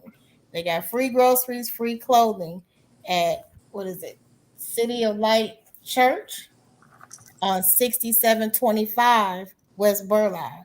Y'all come out there. Y'all get the nuggets there as well. It's from 2 to 4. So come and get this food because we don't want to take nothing back home. I don't want to take none of these clothes back home. Like I said, everything is brand new. I even still have some coats and shoes and gloves. I got it all. So just come get it. That's what's up. So we're gonna make sure that we link in the future so everybody know what you're doing. Thank you for coming. And like I said, don't be no stranger. I gotta get you in some Outlaw Radio apparel too. So gotta hit me up. I'm ready. I need that gray one, extra large. What I need to cash out. I'll send it to you. Okie doke. All right. Nice Peace and love. you guys. All right. Nice meeting you as well. Thank you. All right. Shout out to my sister, man. Shout out to Alicia. She good people, man. She really passionate about helping people. Like when I worked with her, I'm telling you, she worked super hard, man, to make sure people was connected. Like she had clients, I had clients, And sometimes I used to have to be like, "Hey, what that program you got is? I'm finna refer somebody over there to that thing you got over there. What'd you say it was?" And so yeah, shout out to her, man. I always want to bring people on who represent something like that in the community, man. That's what's up, man. Having real people, man, instead of the normal crew. It's still Outlaw Radio. We got a little time left. It is MI Aliens. Just in case you couldn't read the title and you thought I was losing my mind. It's MI Aliens. Uh, hip hop is 50 years old, so I'm gonna cross some things up this week with hip hop titles. But I was just tripping off of this signal that came from deep space, and I want to know what everybody thinks about aliens. Dion said, "Well, do you still believe in? Of course, I believe in God. Right. But I also believe that there's life outside of our galaxy, and I think that space travel they've made it." Because they don't understand it, they've made it look like to us like, oh, that's something that could never happen or that's not possible. And I think it's already been done. I think we've been visited. If you watch, man, what's going on, there's an unprecedented amount of UFOs, right? And this could be government experiments or they trying out new weapons or whatever, but there's some things that just can't be explained. I'm one of those dudes. I got my tinfoil hat on. Area 41 and all these kinds of conspiracies. But I ain't gonna even lie, man. Like, I'm a Parliament fan, right? Like, so the whole theory of the mothership, man, is that, black people inherently are from outer space. That's why we're so different. Man, we made out of the cosmos. Right, we made out of the same minerals that everything is made out of. Right. So like that's what I'm saying. The whole alien space age concept. I mean, listen, there's a thing that you can look up. There's a thing you can look up. This is called reverse engineering, right? And this is where you take alien technology and rework it so that it can be used by humans for certain things. Now, my whole thing with this is you go hundreds of years in this country on this planet where people rode horses, they, did everything by hand. They couldn't communicate with each other electronically. It wasn't really none of this. And from about 1920 to 1970, everything is invented. The world is all of a sudden a whole different place.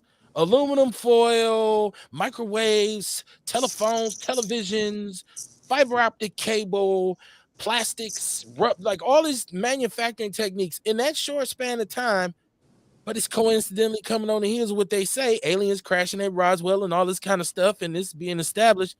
So I said, man, this looks like alien technology was reverse engineered, because no other period of time is that advanced that we know of, where technology really went from, you went from like, okay, sending a wire to being able to pick up a phone and call somebody in about 10 years. Like it went like boom. So some people can't. They say, Kev, that's stupid. But think about it though. Like all of a sudden, they in space allegedly, because some people still believe they didn't. This kind of thing. But technology made such a drastic jump. That's why I say that there is even for biblical people, isn't there some tales of extraterrestrial presence on our planet in terms of even what they talked about, the Watchers and all this kind of stuff. And, y'all know the story, what I'm talking about. I'm serious, man. I'm serious. I believe in aliens. What you think about outer space, Kumar? I believe in it. You know what I'm saying? Like I said, we made out of the same thing the whole universe is. Why ain't it nothing else out there? Well, I know you done read up on this because you the black nerd on the show. So what you think about this whole extraterrestrial? And do you think we'll ever make contact with them in our lifetime? Oh man, y'all don't know my pops. I was raised by a Star Wars loving Trekkie, who I watched sightings and in search of every week. So yeah, I pretty much grew up believing this. I believe we already made contact. Like I can call my father right now and he'll bust down the whole alien disclosure and how we've already made contact and identified with at least 21 other different humanoid species. So yeah, I believe, it would be arrogant for us to believe that we are the only thing and we are the highest thing out here. I mean, I not only believe that there's life on other planets, I also believe there's life on other dimensions, because consciousness is just like scientists are even finding out now that our brain doesn't create consciousness, it receives consciousness as a signal, like the antenna does. Right. That's So right. our consciousness isn't even contained within our head, and then That's right. everything we think broadcasts a frequency that's measurable, and everything we feel broadcasts electromagnetic field, so our feelings even impact this realm. So man, it's just shit. Yeah, there's intelligence on all. I believe on all planets, on all realms, and there's universes, then there's parallel universes. This it's infinite, man. God is amazing. Yeah, Hey, my bad. Hold on, hey, Kev. I just want to, what you were saying is valid. That's the duality part of us. Yeah, You know what I'm saying? everything. That's the duality part of us. Right. Like your consciousness is separate from your physical. Exactly. And when you understand this, you know what I mean? When you understand to live in your consciousness or the spiritual realm and see things for that, you know what I mean? Life becomes a little bit different. You start feeling these energies a little more and shit. And just understanding, man, we are spiritual beings. We are spiritual beings experience physical life. And what we consider like spiritual and shit like that is just what we can't see. And then when you think about what we can't see, we only see the visible light spectrum, which is 1% of the electromagnetic field electromagnetic rays that emitted from the sun. So 99% of everything that's going on around us is even beyond our perception.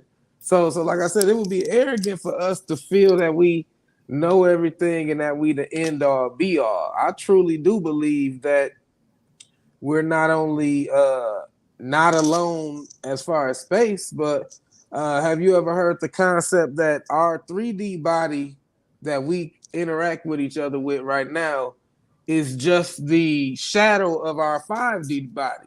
No different than how our shadow is just the projection of our 3D body, So there is levels to the shit, man. It's multi-dimensional. That's why I name my shit the way I do. Okay. Y'all let me know. 262-202-5131 if you believe in outer space, aliens, I just think that, one of the limitations that we face ultimately is that we believe there's nothing greater. There's no understanding greater than ours. Like things that we can't understand, we say, well, that's not real. Right. That's not possible if we don't understand it. It right? keeps us comfortable, man. It would be very uncomfortable to be real shit. The history we were told was fabricated, man. And that's like peace to the queen. The other day, I could see she's zealous with the knowledge that she did get, and I just would like, just want to encourage her to study more. Like Ty just dope, but just study a bit more. But yeah, man, the history we told, like, okay, even in Wisconsin, over there by what's that, Kettle Moraine? Kettle Moraine. They've excavated burial sites of people that were 9 to 10 feet tall with double rows of teeth. So like even giants and shit were real. Like so like even like the people when we be like, well, who built the pyramids and shit? They wasn't our size. I mean, even when we look at, we used to go to the museum and shit and see that 1,000,000 years ago centipedes was 6 feet fucking long and shit. I mean, if there was life or people back then, because of the amount of oxygen in the atmosphere, they would have been bigger too. And every culture has a flood legend, and every culture has a giant legend, because both of them shits is I believe is true. And now archaeology is catching up with it, but it's never made mainstream because it will fuck up the books that's out there. Like they've debunked the theory of evolution, but they never let us know it because there's millions of dollars worth of books still in college that Right. ride off that shit. Hey, real. I feel Yeah. like if we used to be apes and evolved into humans, it'd still be some half ape, half human people out here. We was man. Shit. It's We some was hairy motherfuckers out here. I don't know. I You know don't what I'm know. saying, man? I It'll done be seen some some half monkey ape, looking half human. motherfuckers out here. I I ain't gonna even mean, lie. it's some hairy motherfuckers out here, some ugly motherfuckers out here. But what even for me as a thinking dude back in the day, what debunked the theory of evolution for me is when I realized that something had to, like, even if something evolved from pond scum and sustained life, it will have to have lived a mighty long time waiting for something else to evolve far enough for it to fuck it. You know what I'm saying? Like you know what I'm saying? It would have just been a single ass man or a single ass woman waiting for some more pond scum to evolve. Like, or what evolved first, the asshole or the mouth? Because if you eat, you gotta shit, and it ain't no point to shit if you don't eat. So like just regular contemplating could kind of debunk the theory of evolution. Right. And let me catch the chat room up. Erica says her mom did 15 years in the pen, and it was her example of what not to do. If y'all want to get in touch with Alicia, let me know, because I can forward you to her inbox, and you can hook up with her. I'm telling you, sister, she does a lot, man, and she's willing to support like a son of a gun. Dion said prison helped him too. I know I'm catching up, Dion. I know you said that a minute ago because I seen when you said it. Nick McVeigh said, what about this correction facility on 76? Millions of our dollars to only rehabilitate 32 juveniles at a time. I'm flabbergasted. I'm not at all. I mean, sometimes you can't stop the inevitable. You just got to figure out how to deal with it. And You can't stop the rain. we just had a weekend where 18 people were shot. I believe 2 perished. And most of them were Damn. teenagers. Yeah, Yeah. man. My homeboy, one of my partners, man, from a long time, man. Rest easy, Jeep Field. Yeah. So yeah, Milwaukee, and that's the conversation I want to extend into. I just want to catch up with my chat room. She said when I had my taste of jail, this is Erica Hunt. She said I was looking at 15 years to life, and I learned my lesson. I keep my hands to myself. Okay. Ernest Walker still said Chase Bank gonna give him his damn money back. I think they will, Ernest. I think they will. Nick says, Kevin, get Bob Lazar on your show. I have no clue who that is. Oh Sharon said, Bob she's in Lazar, this dope. world. We're in this world, but not of it. Ernest said they tried to slowly let out the technology. Then greed kicked in, and it played these people are geniuses card. Yeah, I mean, you can say that. I just believe there's some reverse engineering there with the tech, with the onslaught of all this technology. Honestly, right now, I think they just. I mean, well, first off, all the disclosure information is coming out now, but I honestly think they just priming people up for like Project Bluebeam and Project Blue Book, where it's. I guess you can research it, but basically, it's the use of drones and holograms to act like there's an invasion going on. Okay. It's researchable, but I mean, I do believe that there are extraterrestrials. I mean, just like you said with Area 51, a lot of people say they did make deals with those things to provide them with, their share of people every year in return for the technology. Right. Nick McVeigh said we're dumb if we think we're the only ones out here. Shit, I seen this shit in the Arizona desert. Crazy multiverse and everything is a real thing. Dre, they said, do you think they live with us now? I do believe there are some aliens on Earth. I think there's some things that you can't. You see certain people do certain things, and you say, how the hell he do that? You know how what? the hell she do that? Real shit. I believe they live amongst us now. I do believe that. I believe Dre. I believe there's some here. I was watching something this morning, and it was talking about right now Joe Biden is being I guess he's like under investigation for documents being found at his crib or some shit from 71. And they was saying in 71 he blew up the ocean. Like they was I guess this is researchable too. I guess they got into a fight with something like alien don't mean in space. You know what I'm saying? There's what like 90% of the ocean we ain't even able to explore. So like that don't mean that shit coming out of space. Or if it came out of space, Right. that don't mean it's landing on land. But yeah, I guess right now there is a trial going on for Biden, from 1971 when he blew up something under the ocean in 71. Well, now hold on. We gotta be careful because we gotta consider our news sources. Because sometimes it'd be some shit like, Donald Trump came out and admitted he was an alien, and we'd be done shared that shit, and it'd be like fake news, bro. That ain't. You got that out the Inquirer. Share that with me, Rel. I like to read up on that. For sure. I like to read up on it. Nick McVeigh said faith is the only way we can see anything that we can't understand. Sharon says, mushrooms. oh my goodness. She said, but keep in mind at the same time, space travel and exploration, hallucinogenic were being developed. She said, at the same time of space travel and exploration, hallucinogenic drugs were being developed. Are you saying some of those substances are alien substances that they gave and said this is what we take on our planet, or is this just people start tripping? Like, oh shit, you come up with some wild shit when you high. A bunch of professors got high and invented a microwave. Nick McVeigh said an evolutionary jump.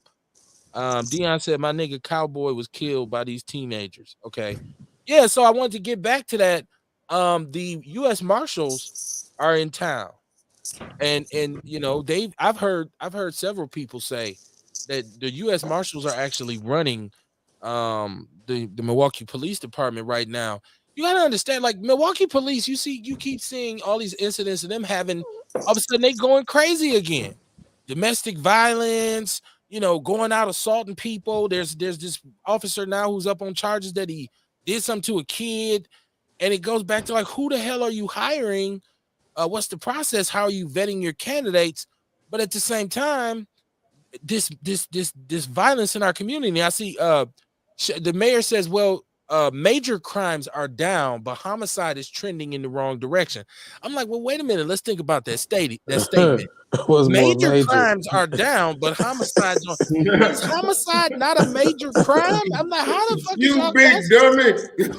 Hey, maybe it ain't major if it's us. I get that they have their I get that they have their kind of classification techniques, and I'm like, that don't even make sense, dog. Like, so the U.S. Marshal has come up with some ideas. He wants to, he's asking what should be done. How should we handle this?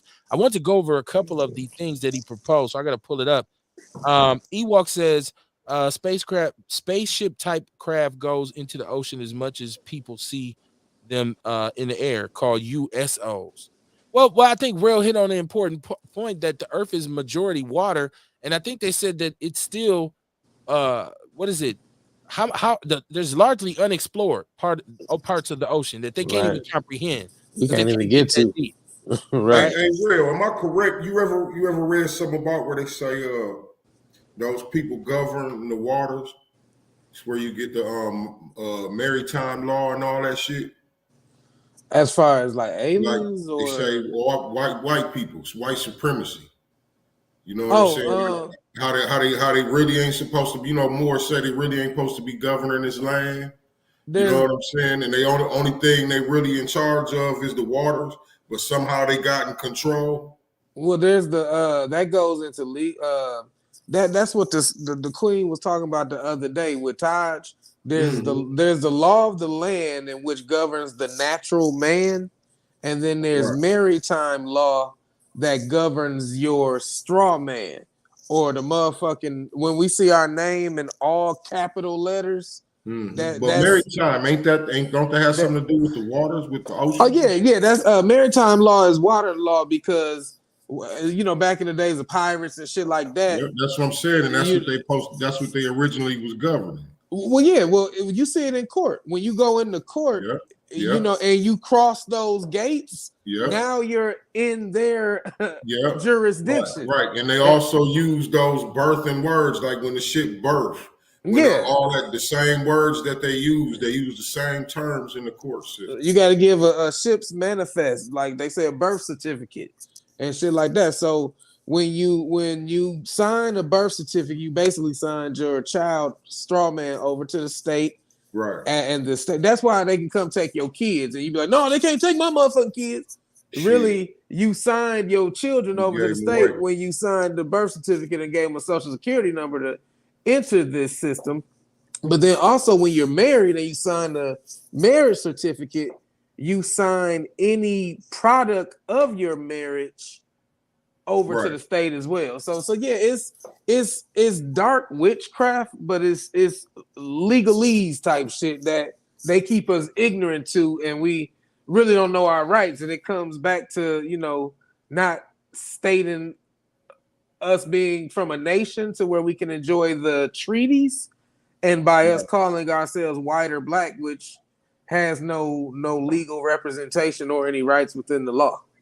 And that's the maritime law shit. Right. And that's that's Tariq Bey's explanation, right? Well, no, that's just Moorish. That's just the Moorish nation, period. But yeah. So I just want to make sure we're. The Moors, they focus on law. They think it's law. Yeah. I want to make sure people understand that this is their theory. So if people say, "Nah, I don't," so if you want to go and look it up, look, that's what. That's what they preach. They preach every man should be a scholar. Every man should have a Strong's dictionary, a law book, and they show you. They walk through it with you and show you in the law books where it says black or black or more, shit like that. So they don't just talk out their ass. They got literature to support it. Allegedly. Allegedly, they don't talk out their ass. Right? Right. I feel you.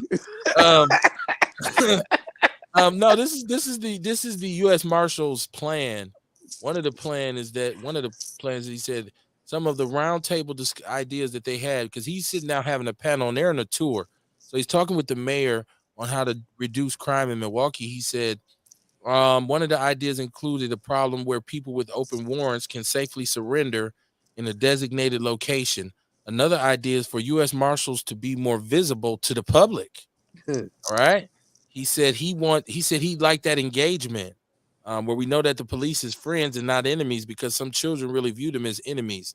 I don't understand how increasing the presence of the U.S. Marshals is going to make kids say, "Oh, they're our friends." What they about to start giving baseball cards again and shit? Remember that when the cops used to give baseball cards? He said if a neighborhood saw a marshal's operation, whether going into a house, surrounding a house, I would want them to have the automatic belief that this must be extremely serious.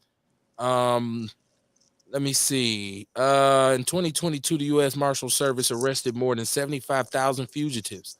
5,700 of them were wanted for homicide. He said he sees that as thousands of families getting justice. So are we getting to is the suggestion, let's increase the presence of police? Because I always say one of the things we don't want to happen is over policing, especially if you got a bunch of wild cops that's renegades on these forces with no connection to the community. I think it's about what are they focusing on? You know what I'm saying? Like, if you're gonna bring more cops, we need to bring more cops for certain things. You dig what I'm saying? Like different issues that's in the community, like we were saying, okay, we're gonna give them more time, but then we also gonna get more cops that's gonna catch them up doing this bullshit. Okay. You see what I'm saying? Get more, if you're gonna add more police to get on the Stoli demonstration out here. Right. We go around and round about what needs to be done, and we're talking about if people don't understand right now, one of the trends for last year, and it's continuing into this year, is that these are teenagers and children who are being murdered. And so our mayor, who is having counsel with the U.S. Marshals, who is employing different services in different parts of the city, I still have not heard him talk about an economic development plan for people of color in Milwaukee. Because let me tell you something. If you look into what creates most crime outside of chemical dependency or addiction, it's poverty. And I don't understand for the life of me why he wastes our resources, or why politicians in Milwaukee waste our resources taking a long way around the block proposing community programs. Listen, you can have all the programs you want, but if there's no money, right? This is America, the almighty dollar, right? And this is the conversation that we have with people who really want to do something in the community. And I know it's you don't got to have money to make a difference, and you don't got to have money to make an impact. Well, in America, you got to get some bread somehow, some way. Like it, even in terms of being able to present what you're doing to people, it costs. There's costs. This is our society is based on the exchange of goods and services, right? That's how our economy is built. I buy a little, I sell a little, I make some money, I give some away. But it's all starting with me having something to give away, right? Mhm. So when we talk about what's gonna help Milwaukee, and I don't see anybody saying, hey, there's a new Fortune 500 company coming here. Hey, they're gonna build a plant here in Milwaukee. We arguing over building a prison. We ain't even on him for saying, let's take some of this vacant ass retail or this industrial property that runs through our city. We have an industrial corridor, and there's money. There's a group that governs that. Why are we not developing that? And some people say, well, I don't want to move here, the crime too high. Well, if you're talking about increasing police presence or any kind of law enforcement concentration, I would think it would be to protect businesses, not the white people who are going to come running from the suburbs. Don't let it be a factory opening, all of a sudden you protecting a bunch of white people from the suburbs because they're here now. I'm talking about protecting those businesses so that they will invest in our community, and then make sure that there's requirements for them to reach out to the people in the community, which is by and large us. And you start from there. I'm going to start by coming here, building a factory, say I'm doing fabrication. Once I set up my factory and I'm thriving, I'm going to make sure that I put a fabrication program into the school. So kids will be able to say, okay, it ain't all about me trying to be a lawyer or a doctor or engineer. I can just do CNC metal fabrication.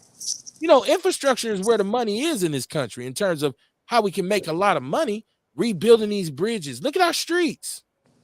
Look at our streets. You telling me that if that there doesn't need to be more young black contractors to come in and say, you know what, give us a contract. We'll do them streets over there. As opposed to saying, well, the city got to hire somebody one person who's going to do them all. Why not divvy those contracts up and make sure minorities are a part of that? There's ways to make money.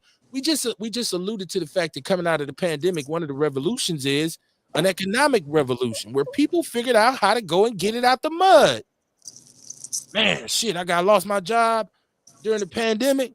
Shit, man, I figured I'd do this all the time. I just jumped online with it. Motherfuckers been saying I make some good chicken wings. Right. Right, Kamar. Shit. You feel me? Straight up, man. So don't you see that most of the people in the ghetto, in the hood, and there's most of them, because there's a mental health illness thing there, and I'm not going to ignore the chemical dependency issues and the addiction issues that a lot of people face. But most of those people are trying to get a dollar. They're trying to get a buck, right? I'm trying to get ahead. What was you stealing for? Shit, I'm trying to make some money. Why don't you just go get a job? Because I couldn't find one. So until I get one, I'm doing this, right? Like, and I'm not saying, because I've said many times there's jobs out here, whatever, conditional, totally conditional. I'm just saying I haven't heard any kind of groundbreaking economic empowerment plan for Milwaukee. Do you think that would be contrary to their ultimate goal or motive, which is, why would they? If their goal is truly to gentrify and get back closer to the lake, why would they do anything that would allow us to? Like I said, the system ain't broke. The system is working very well for who the system is for. So, why would they do anything to strengthen our economic base, which would then allow us to be able to start buying the houses that they that they coming to try to get? I think it sounds dope, and that would be fly if I'm wrong, and they are willing to do shit like that. But just from a like a chess player standpoint or like a strategy game standpoint, you ain't about to empower the enemy or the motherfuckers you campaigning against. So Right. okay, so why is nobody framing the question in that fashion to our mayor and the powers that be? I've never heard anyone. I've heard people stand up and argue about policy and scream. I've never heard anybody say, "Excuse me, mayor, I have a question." Don't you feel like it's against the interests of the state to do anything for people of color here because we power the correctional facilities, which fortify the economy in northern Wisconsin? Right. That's the reason why a lot of things happen here. I've never heard anybody ask him that question, and then he had to go into his Obama bags.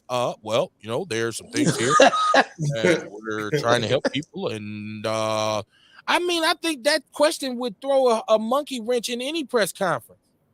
Mr. Mayor, what about this program, this program, this program, and this program in which you put millions of dollars behind, but it didn't quite work because of? Don't you think this just plays into the fact that you really don't want to help people of color in the city? When you set an economy up where only people outside the city can eat, and the people who live in the city Yeah. can't eat, it's either you got something against the people in the city, or you on the side of the people outside of the city. Either way it goes, you fucked up. For us, it's fucked up for us. Now I said that to say, you look at all of these outer lying areas. Hell, we live right next to the wild counties. Median income is one of the highest ones in the country. People say, man, it's a lot of poverty. But if you drive out there, you see development. You see Amazon. You see, is it no coincidence that most of the hospitals have been removed from the inner city, and we now have these fast food clinics that would then just kind of funnel you to Freighter or something like that? And you go out there and they have huge medical complexes now, not clinics, medical complexes where surgeries, major things are done. They've moved it from here. And then who has more health problems than us? Right? So I'm saying, why aren't we taking that question to all politicians and saying, man, don't you notice that anything that's brought to Milwaukee fizzles out? Name me one program, even with this whole Office of Violence Prevention thing. And I got to be honest, 262-202-5131. Y'all can call in. Well, come on, be honest, then, Kevin. I'm going to have to be honest. I'm going to have to be honest. Because I've tried. Come on, then, Kevin. I try to be strategic. I try to be strategic, and I try to be, I try to exercise diplomacy. And I don't really like calling people's names or what, because I think, everybody's trying something. Okay, so let me catch my chat room. I'm gonna get to your comment about the shooter on 17th. My neighborhood, across the street from the house I grew up in. Thank God I don't live there anymore. But the dude shooting on the porch. But Dion said these people are about to make new laws, and believe me, a motherfucker better be careful. When the new laws kick in, bail reform shall too. And if your ass fuck up, you're gonna be a victim. That's why I said you got to be careful with that bail reform and all that BS. Okay. Nick says, I've been trying to put good game on these people. Nobody wants it that I've spoken to. Okay. So when you look at something like the Office of Violence Prevention, which has been in place for years, way longer than people know. And somebody said to me, shout out to Rick Muhammad. He says, KB, don't you see what this is? And I said, nah, I don't know the ins and outs of it. He said, this is basically a slush fund in which they were able to distribute money to certain people to do certain things at their own behest. There wasn't even any kind of tracking of it. And this is why you find the mayor saying, I didn't even know that money was there, because, we've been switching offices and all this for so long, but there was individuals who's in charge of that money. There was money. There were people being paid out of that money. It wasn't just sitting there being unused. There were things being funded through the utilization of this money. So when you put that office in place, you set them up to fail ultimately, because it's not preventative at all. It's reactive. That's why on the show we said it should be called the Office of Violent Reactions, right? Because it's and I shout out to everybody who goes out and risk their lives and get on. I care if I risk my life. Shout out to you. You a true soldier. And it's not your fault that you're working for some puppets. You're working in a puppet capacity, right? Because the reality is they don't really want the violence. Look how many people start to make money once a youngster is arrested for any crime. The bill automatically starts going up from the police who arrest him to the contractor that provides their equipment to the car company to the jail to the utility company that powers the jail to the food service. You see how many contractors are in line to get a piece of bread off this youngster going through this system. By the time he gets to court, he's had a stay at the juvenile detention center. He was held in a precinct. He was arrested. Maybe he's been given a public defender. He's now charged in court. By the time he goes to court, we done spent $500,000 damn near on him. And he probably only had $100 worth of crack, if that. The ends don't justify the means. So what happens? More programming. You get out. Oh, that wasn't shit. You reoffend. More programming. You get out. Go back in. More programming. People done made their money in spades until they finally throw your ass in the adult system up north. Now you can go feed northern Wisconsin for a minute. You know how many white kids you just put through Marquette? You know how many white kids, how many Whitefish Bay teenagers and how many Brookfield kids you just made sure got to go? I went and studied abroad for a semester. I backpacked over Europe. My mom and dad, they're administrators. Most of the people who run the organizations in our city don't even live in our community. They're white people, and most of them are not even from here. Look it up. It's fact. I just left an organization where we're doing all this great work for first-generation college students in Milwaukee. Shout out to one individual who's the brother who just came. He's from the community. But all the rest of the administrators and most of the people who work in the capacities in the office are white. They ain't never touched the north side. They ain't never walked a brick unless they was going up to one of them schools to perpetuate the funding that they're receiving. So I said all that to say organizations are put in place, but they have no intention on them succeeding. They had the thing they got mad with the Office of Violence Prevention for, excuse me for sneezing, it's dusty down here.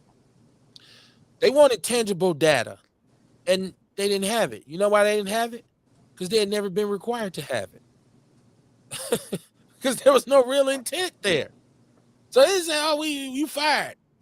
What do? You go and put an alderman who I can't think of anything he did in the district for 16 years? What did he do?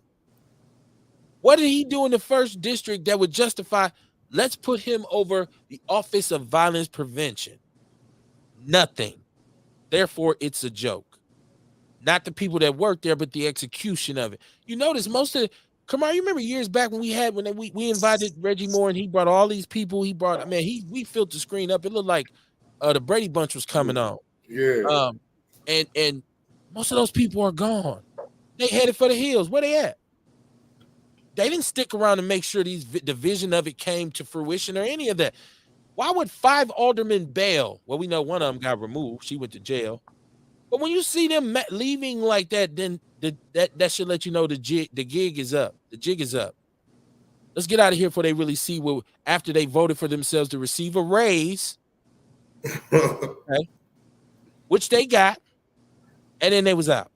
So I with Dion to a certain degree, I see what you're saying about bail reform and all this, but I think on a grassroots level in our community, there has to be something done because we are the victims of it.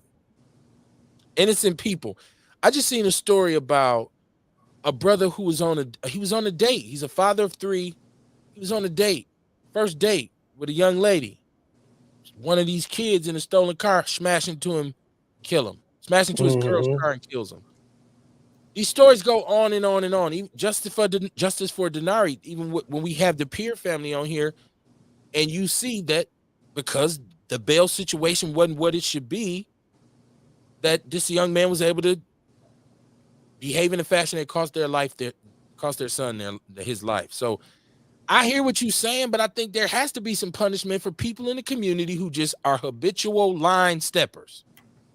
Just ain't gonna do right. You said yourself, Prison helped you. Yeah. Kamar said prison helped him. Shout out to Yeah. Alicia Mullins. She just said I was where I was supposed to be. I'd have been dead if they didn't sit my ass down. That's the only way I was gonna sit down. So yeah, it's bad because there's a need for something in our community in terms of justice and criminal justice, but it's only done because our presence in the Department of Corrections is the most crucial one, because we are the cattle and you need us. We the new cows. Wisconsin don't lead this country in cheese and milk production no more.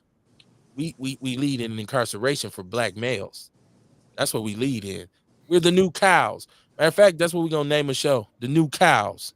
Right? Welcome to the dairy state. The new cows. Nick McVeigh, he said, okay, so what do we want to do about all this gentrification? Let's get this shit. Let's get this shit on. You know, Get I this got money. you. I don't. Right there, you go, Kamar. That's what we're gonna do about it. We're gonna get this money. That's right. There we go. There we go. Because that's the only thing that can prevent it. Is if Only black thing. people get our money.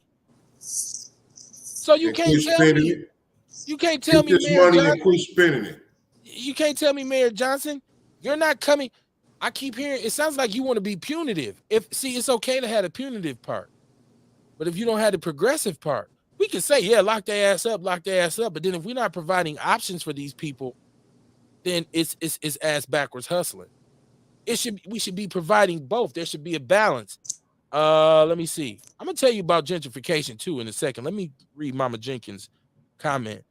She said we need to reinforce the damn curfew for these badass kids, and once again close the damn gas stations and dope dens or slash dope dens up at 10 p.m. Also bring back the task force since the cops are gangsters anyways. He said he had a damn plan on his blank ass piece of paper. OVP is a fucking waste of time. 18 shootings in 2 days. Yeah, you would think, and it's a continuation of last year in which we are coming off the third year of breaking the homicide record. Because before the excuse was it was COVID. It was the pandemic, right?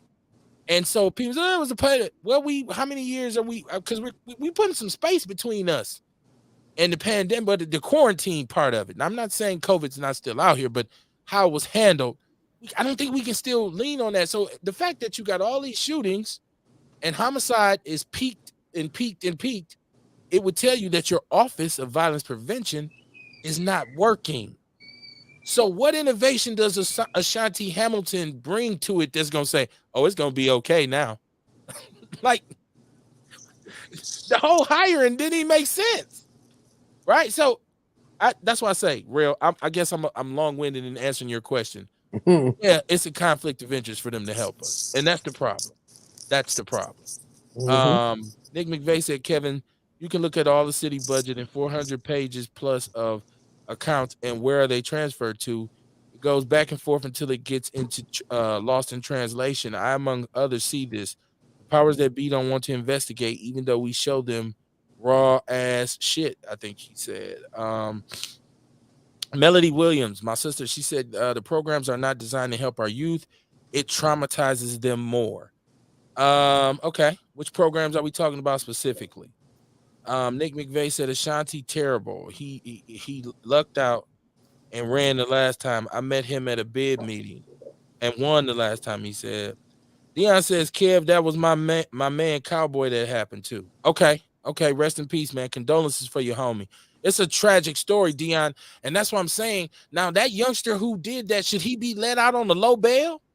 Or should he be required to sit his ass until trial? There we go. Fuck down. Right. He said, I'm going to be honest with you. I watch the news all over the country, and the black community is in a state of extinction. Our community around the country is plagued with violence. Yes, it is. Now, y'all know, Melody Williams talk about wraparound. Oh, I work for wraparound. I know.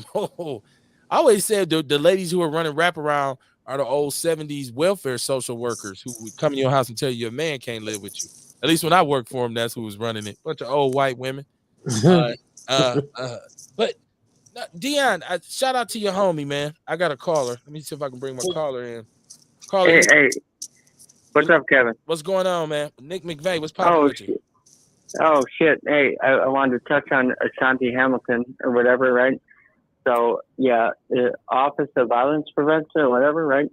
So you already know the charges that he got dismissed and off the record and everything, right? But the thing that people don't see is that when he ran for mayor and everything, and he was still an alderperson, he was putting them funds back and forth, right? So if you look back, he transferred them, and because he went over the limit with alderperson and mayor, and it was just terrible. So there's so much embezzlement and fraud, and I can't believe that he's an OVP, right? Okay. Can't believe it. Yeah, I think a lot of people were just like, "What?" A lot of us said, "What? They who? They hired who?" Oh no, he bounced back them funds back and forth. Like, so if you look at his aldermanic funds, because he's running two of them at once, right? He's running campaign finances with alderman and mayor, right? And so alderman can only accept so much. What in his district it's maybe $6,000 per person, right? And then the mayor is it's a much bigger amount, right? So, but what he did, if you look at the campaign finances, is he did some kind of weird loophole stuff, right? And he transferred from mayor to alderman to mayor, whatever, right? And then all that shit disappeared. You hear me? Because you can only take so much in for each office. Okay.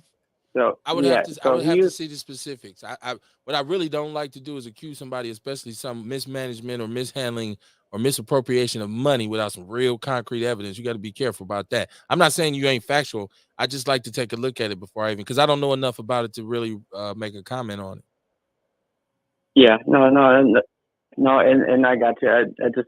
I was so upset because dude's background. Okay.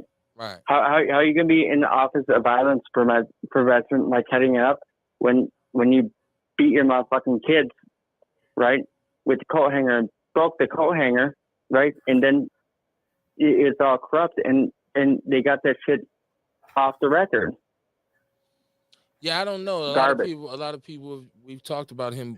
Whatever happened with him and his daughter. I heard some people say that disappeared, and that's what I'm saying. It is. You would have thought there would have been much more hesitation to say, "Yeah, I would like to give you this job," but you got that whole thing when because he's had some issues. Like there's been some concerns, some issues that have been there. But most politicians are dirty, and I'm not making excuses for him. They're all red flags. That's what I'm saying. I don't know who the genius was to say, well, let's give it to him. Like, what about his track record made you think, well, maybe he's a dude who can implement structure. I know he's an attorney. Maybe they felt like they could put somebody in there who had some sort of legal understanding. I don't know. But I think his hiring shows that this is not meant to succeed because we didn't put a leader in place who really has worked in this field and really has expertise in handling this. So, because we don't intend for it to work, because we just want to lock these black kids up anyway. Yeah. Well, it's total bullshit because it's first off, you probably heard this shit before, time and time again. Bad Nation, right? Nation Consulting, right? But the person that should have been put in that place is Karen Tyler, right? And it's all bullshit. It's all political. You know that. So right. I'm just upset about that because the wrong people are being put in the positions that are hurting the community over and over and over again because of greed and politics. Like it's garbage. Right. I hear you, man. I hear you. So to really start exposing it, and I hope that this new influx of, if we can get 5 new people in place, I'm hoping, my hope is that we get some people in place who are going to, represent a difference in approach, or Me too. mindset. Of course, and I support.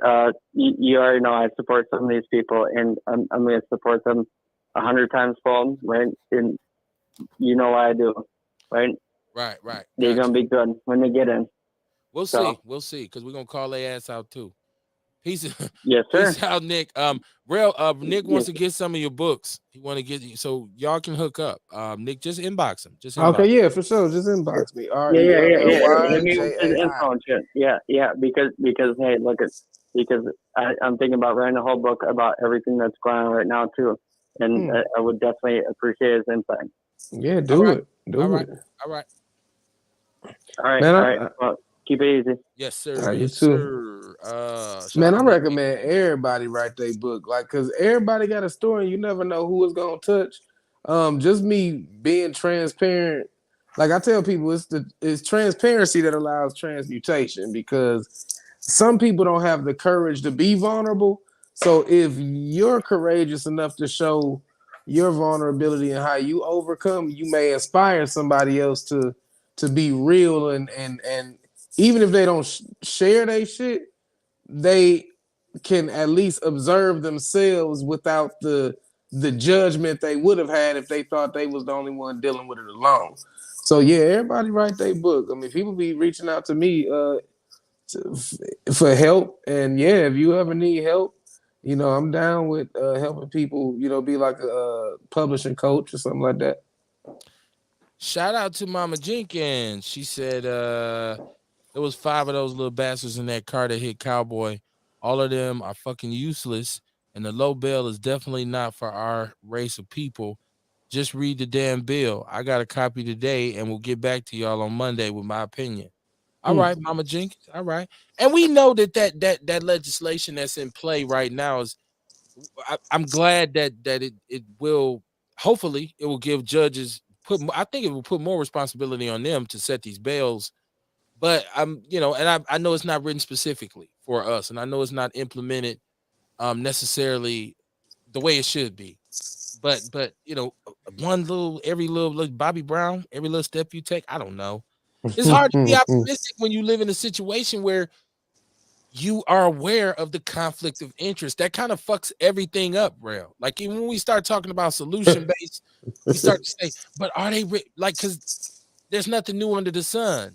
They could have been done these things. Right. But gentrification, it places Milwaukee in a different kind of spectrum economically, because they really want this to be a town that can benefit off tourism and benefit off because it's a beautiful, like, real shit. Like when you think about it from a business perspective, I guess I would say, or a developer perspective, is prime real estate that ain't really being utilized to its full potential. And some of that probably is because they don't allow us the capital to do what we can do with the shit.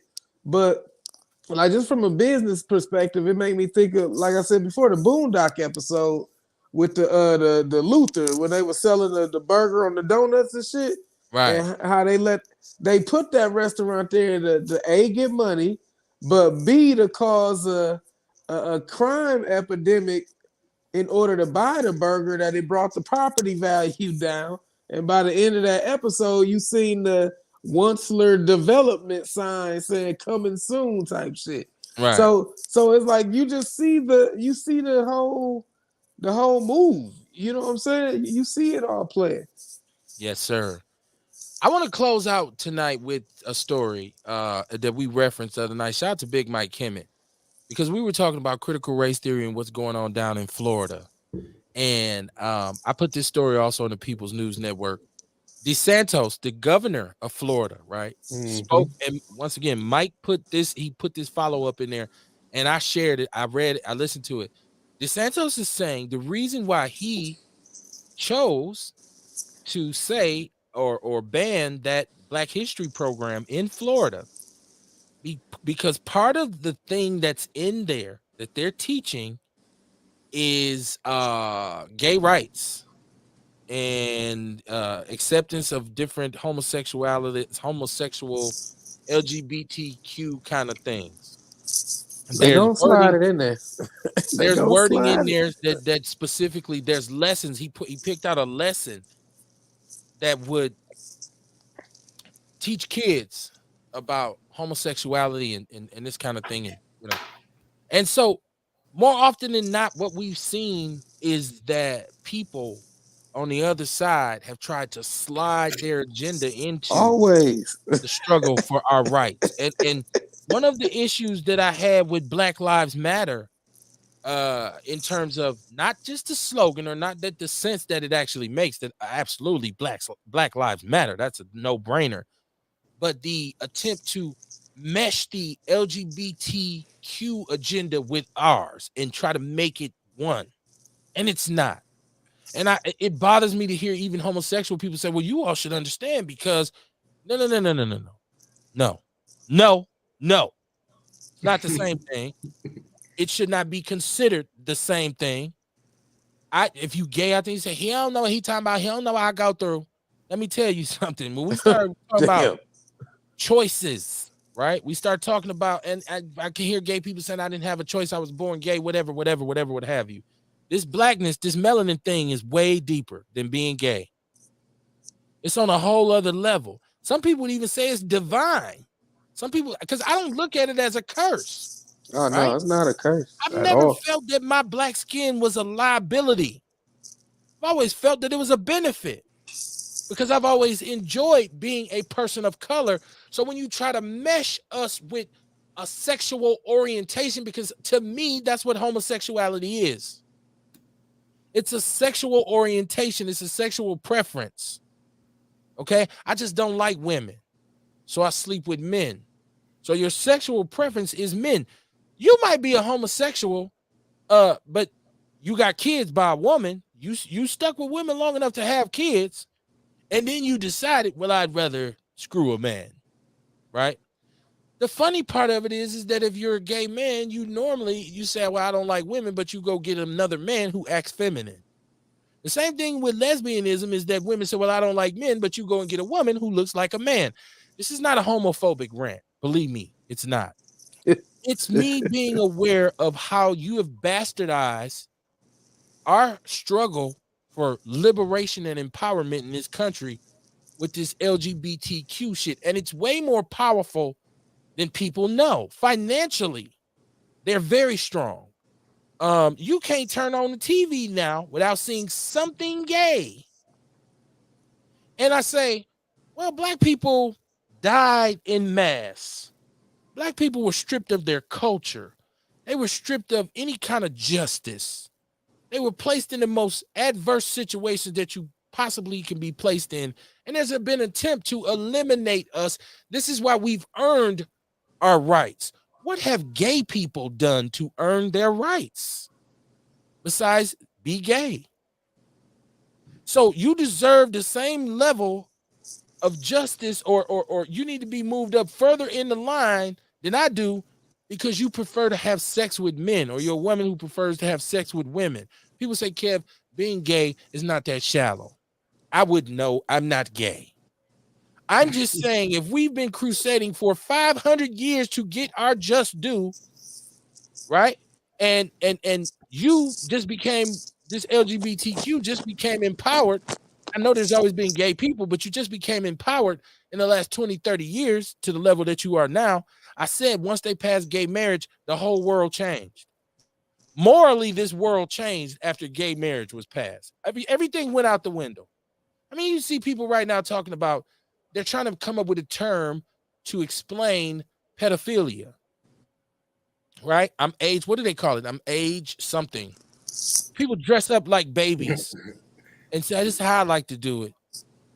At what point do we say, hey, man, you got the right to fuck squirrels? Bestiality should be legal.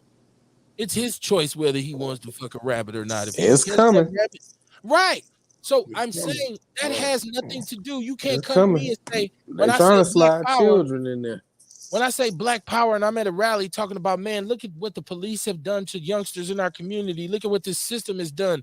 Look at all the things that we've been the heels under the foot of this country from. And you say, yeah, and they won't even let me marry my man. I'm looking at you like you got to go down the street. You at the wrong protest, bruh. So when I look at DeSantos, and because I couldn't figure out, I kept saying, why is this assault on critical race theory and anything black all of a sudden? Why? And I see now that because they done slipped some gay shit into it. Mm-hmm. They done slipped some gay shit into it. Once again, I'm not homophobic, because to be homophobic would mean I feared homosexuals, and I do not. I would never wish any harm on a gay person. And I've said all the time, if you want to be gay, be Hall of Fame gay. Be Leroy from Fame gay. Right? Like, be Liberace gay. Like, be the gayest person you could be.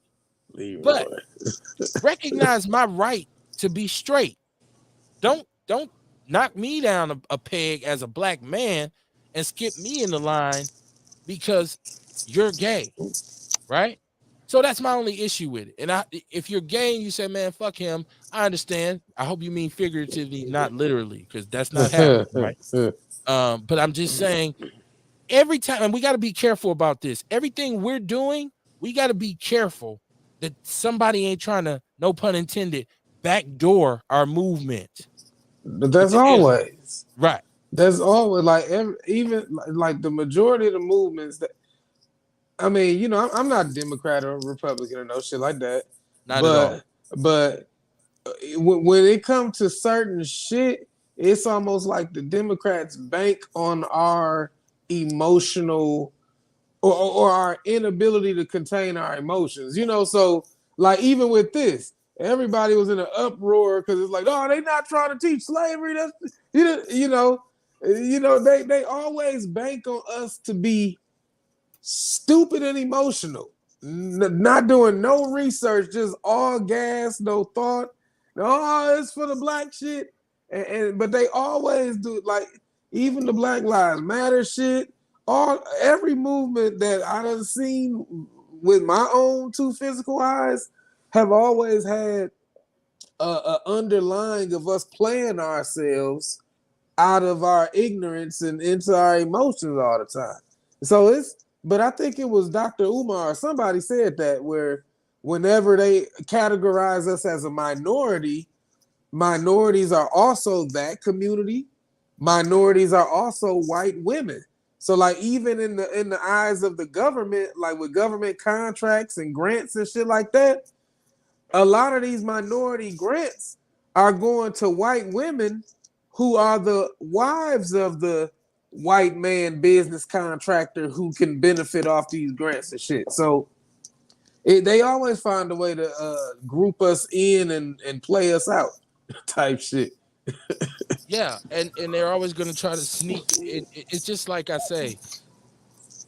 Once again, back in the days, if you were gay and you wanted gay programming, you had to watch the Logo Network, right? You watched it, or you went to a place where that's their channel. You know, now everything that you see on television, you can count the times you see a same-sex couple in the average commercial. You can count the times every show, your favorite show, you watching it, there has to be a gay moment. There has to be a gay cast. Like, oh man, damn. Man, I was digging this shit for a minute, man. What the hell? Man, I cut Willow off because of that shit. I really wanted to watch that series, man. You know, I'm an 80s baby. I was happy as fuck they was bringing Willow back. Then I'm like, God damn it, within 15 minutes of the show, you know, and like you know, like you said, to each their own, whatever they want to do, they want to do. But I also have the right to turn my attention away from shit like that. But now I can't watch Willow. Okay, so I guess once again, I think they need to understand, and I would tell and I've told gay people this before, nobody has a problem with you being gay at all. Nobody wants to reprogram you or any of that. The problem comes when you start to elbow me for being straight. The problem comes when you start to say, well, I deserve an advantage more over you because I'm gay. Well, no, you don't. You know what I'm saying? Like, so, and then when you start to sabotage anything that affects the race, the quest for black justice and liberation in this country, I got a problem with. And you are torpedoing our movement. And it might be an excuse on their part, because like you said, I don't identify as Republican nor Democrat. I really just want what's best for people, in general. Right. But if and it could be an excuse for them to say we'll torpedo anything that's for black people if they include, because you know Republicans aren't really the most LGBTQ, and these are white people who don't like this. Right. Right. So before you start saying black guys are homophobic and they're shit, no, you got some conservative white men who will tell you to your face, I don't deal with that bullshit. Right. So and so I just don't like to see us being burdened with, now we got to carry your load. But we say, but it's gay black people. Well, that's fine. Even they should say, because what's his name? Banya Rustin? He was Martin Luther King's right-hand man and he was gay. But he didn't make it about gay people. He made it about, okay, this is for black people in general. Right?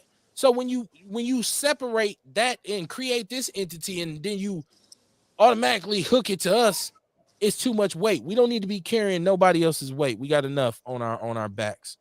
That's just how I feel. And once again, this is not about me not liking gay people, because I don't care if you're gay. Right. Really don't. Like, especially in 2023. Like, if you tripping because somebody's gay, like, it's like when it comes down to a fundamental right thing, when it comes down to, black people being, how long we been trying to get this thing done? Forever? 500 years we've been struggling and striving, trying to stay afloat, and now it's like, okay, let's lump that in with Black history. No, don't do that. Don't do that. Don't do that. That's all I'm saying. And if DeSantos, I thought when I heard him say it, shame on me, I said, damn, he's kind of making a good point. Like, this is why I didn't want this legislation in here. If you're going to do that and try to use, I'm not going to allow you to use Black history. That's what he said. I'm not going to allow people within a political agenda to use Black history to put that in schools on kids. And I said, there I go. Republicrat me. Some stuff I'm progressive about, some stuff I'm conservative about. There was it. There it was. Dion said, bro, I watch old shit, Matlock and Perry Mason. Okay. Right. Well, yeah, it's not most, some of the actors who was playing on the shows was probably gay. But right. I think that was the heat of the night. Yeah, a lot of people don't know Howard Rollins was. Yeah, they don't know Howard Rollins from In the Heat of the Night was. He was gay. He was for real gay. Like, yeah, he was a terror. In the Heat of the Night used to be good though. I used to like that show. Yeah. But like, he was dope in the Soldier Story. Like, he was a dope actor, and then I found out, like, oh shit, I didn't know the boy got down like that. He was a wild boy, man. It is what it is. Yeah. Juan Mac Jones said, yeah, In the Heat of the Night. In the Heat of the Night. Now, don't get me wrong. The original with Sidney Poitier slapped the shit, he slapped Sidney and Sidney slapping back, swap. That's the shit. That movie was great. The show was cool too, with Archie Bunker and Carol O'Connor. Right? I still enjoy it, All in the Family. I still think it's some funny shit. Okay, so I appreciate it for being All real. in the Family got to be one of the funniest sitcoms that they had back then, dog. Yeah, because you got to laugh at his ignorance. They went hand in hand, actually. He stood 10 toes on his ignorance, though. Right. I fucked with Archie. Yeah, I didn't get to watch it when I was little. My mother wouldn't let us watch it. He hated Meathead. Right, he didn't like nobody. He didn't like nobody. He didn't like nobody. Right. He was just a hateful motherfucker, man. He's American. That shit was good old American. Correct. He was American. He didn't even like his own wife. He used to mistreat his wife, like But that's one of those shows my mother wouldn't let me watch when we was little. She just wouldn't support it. She like, that racist motherfucker. I'm not going to support that shit. But as I got older and watched, I said, Mama, this shit's funny. Yeah, I ain't laughing. I'm not laughing. So, yeah. But so weekend coming up. Come on, what you got popping? Oh, nothing much, man. Kicking back, getting ready for the next weekend. But you might catch me up at the Sherman Phoenix Saturday, though. Okay. I may pull Real, what you got popping out Saturday. Real, what you got going? Shit, just man, my TikTok's still doing good. They still thriving. Higher frequency on TikTok. I'm currently collabing with the Zodiac Talk Bar. She's a Zodiac therapist. So I represent the Tauruses for this Valentine's giveaway. So I'm donating one of my books and one of my gratitude journals to be in part of her raffle. Y'all can check out my page, RELLY space JAI, to see the post I'm tagged in. If y'all want to get into the Valentine Zodiac giveaway. Okay. Support these brothers. I know Courtney got the village.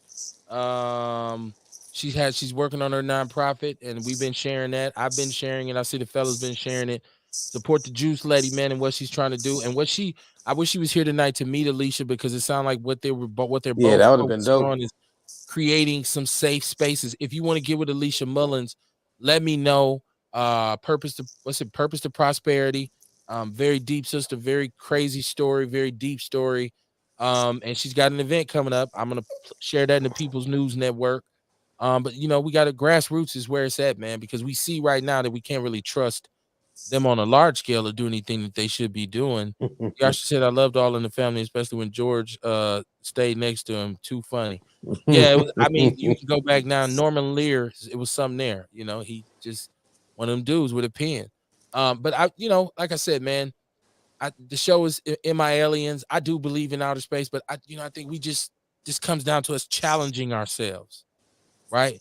Like, are all your understandings is all your understandings and beliefs based on the limitations that somebody else has put on you? Right.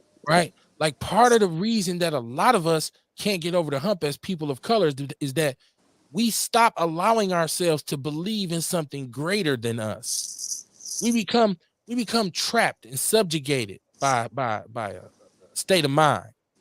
The sister Alicia and myself talked about this in tonight in our dealings with people that we were servicing in subsidy and government housing, public housing. They had a mentality. They no longer believed in, I can do better, I can steady achieve, I can rise, I can shine. They became cool and just very, very complacent with, okay, this is what it is.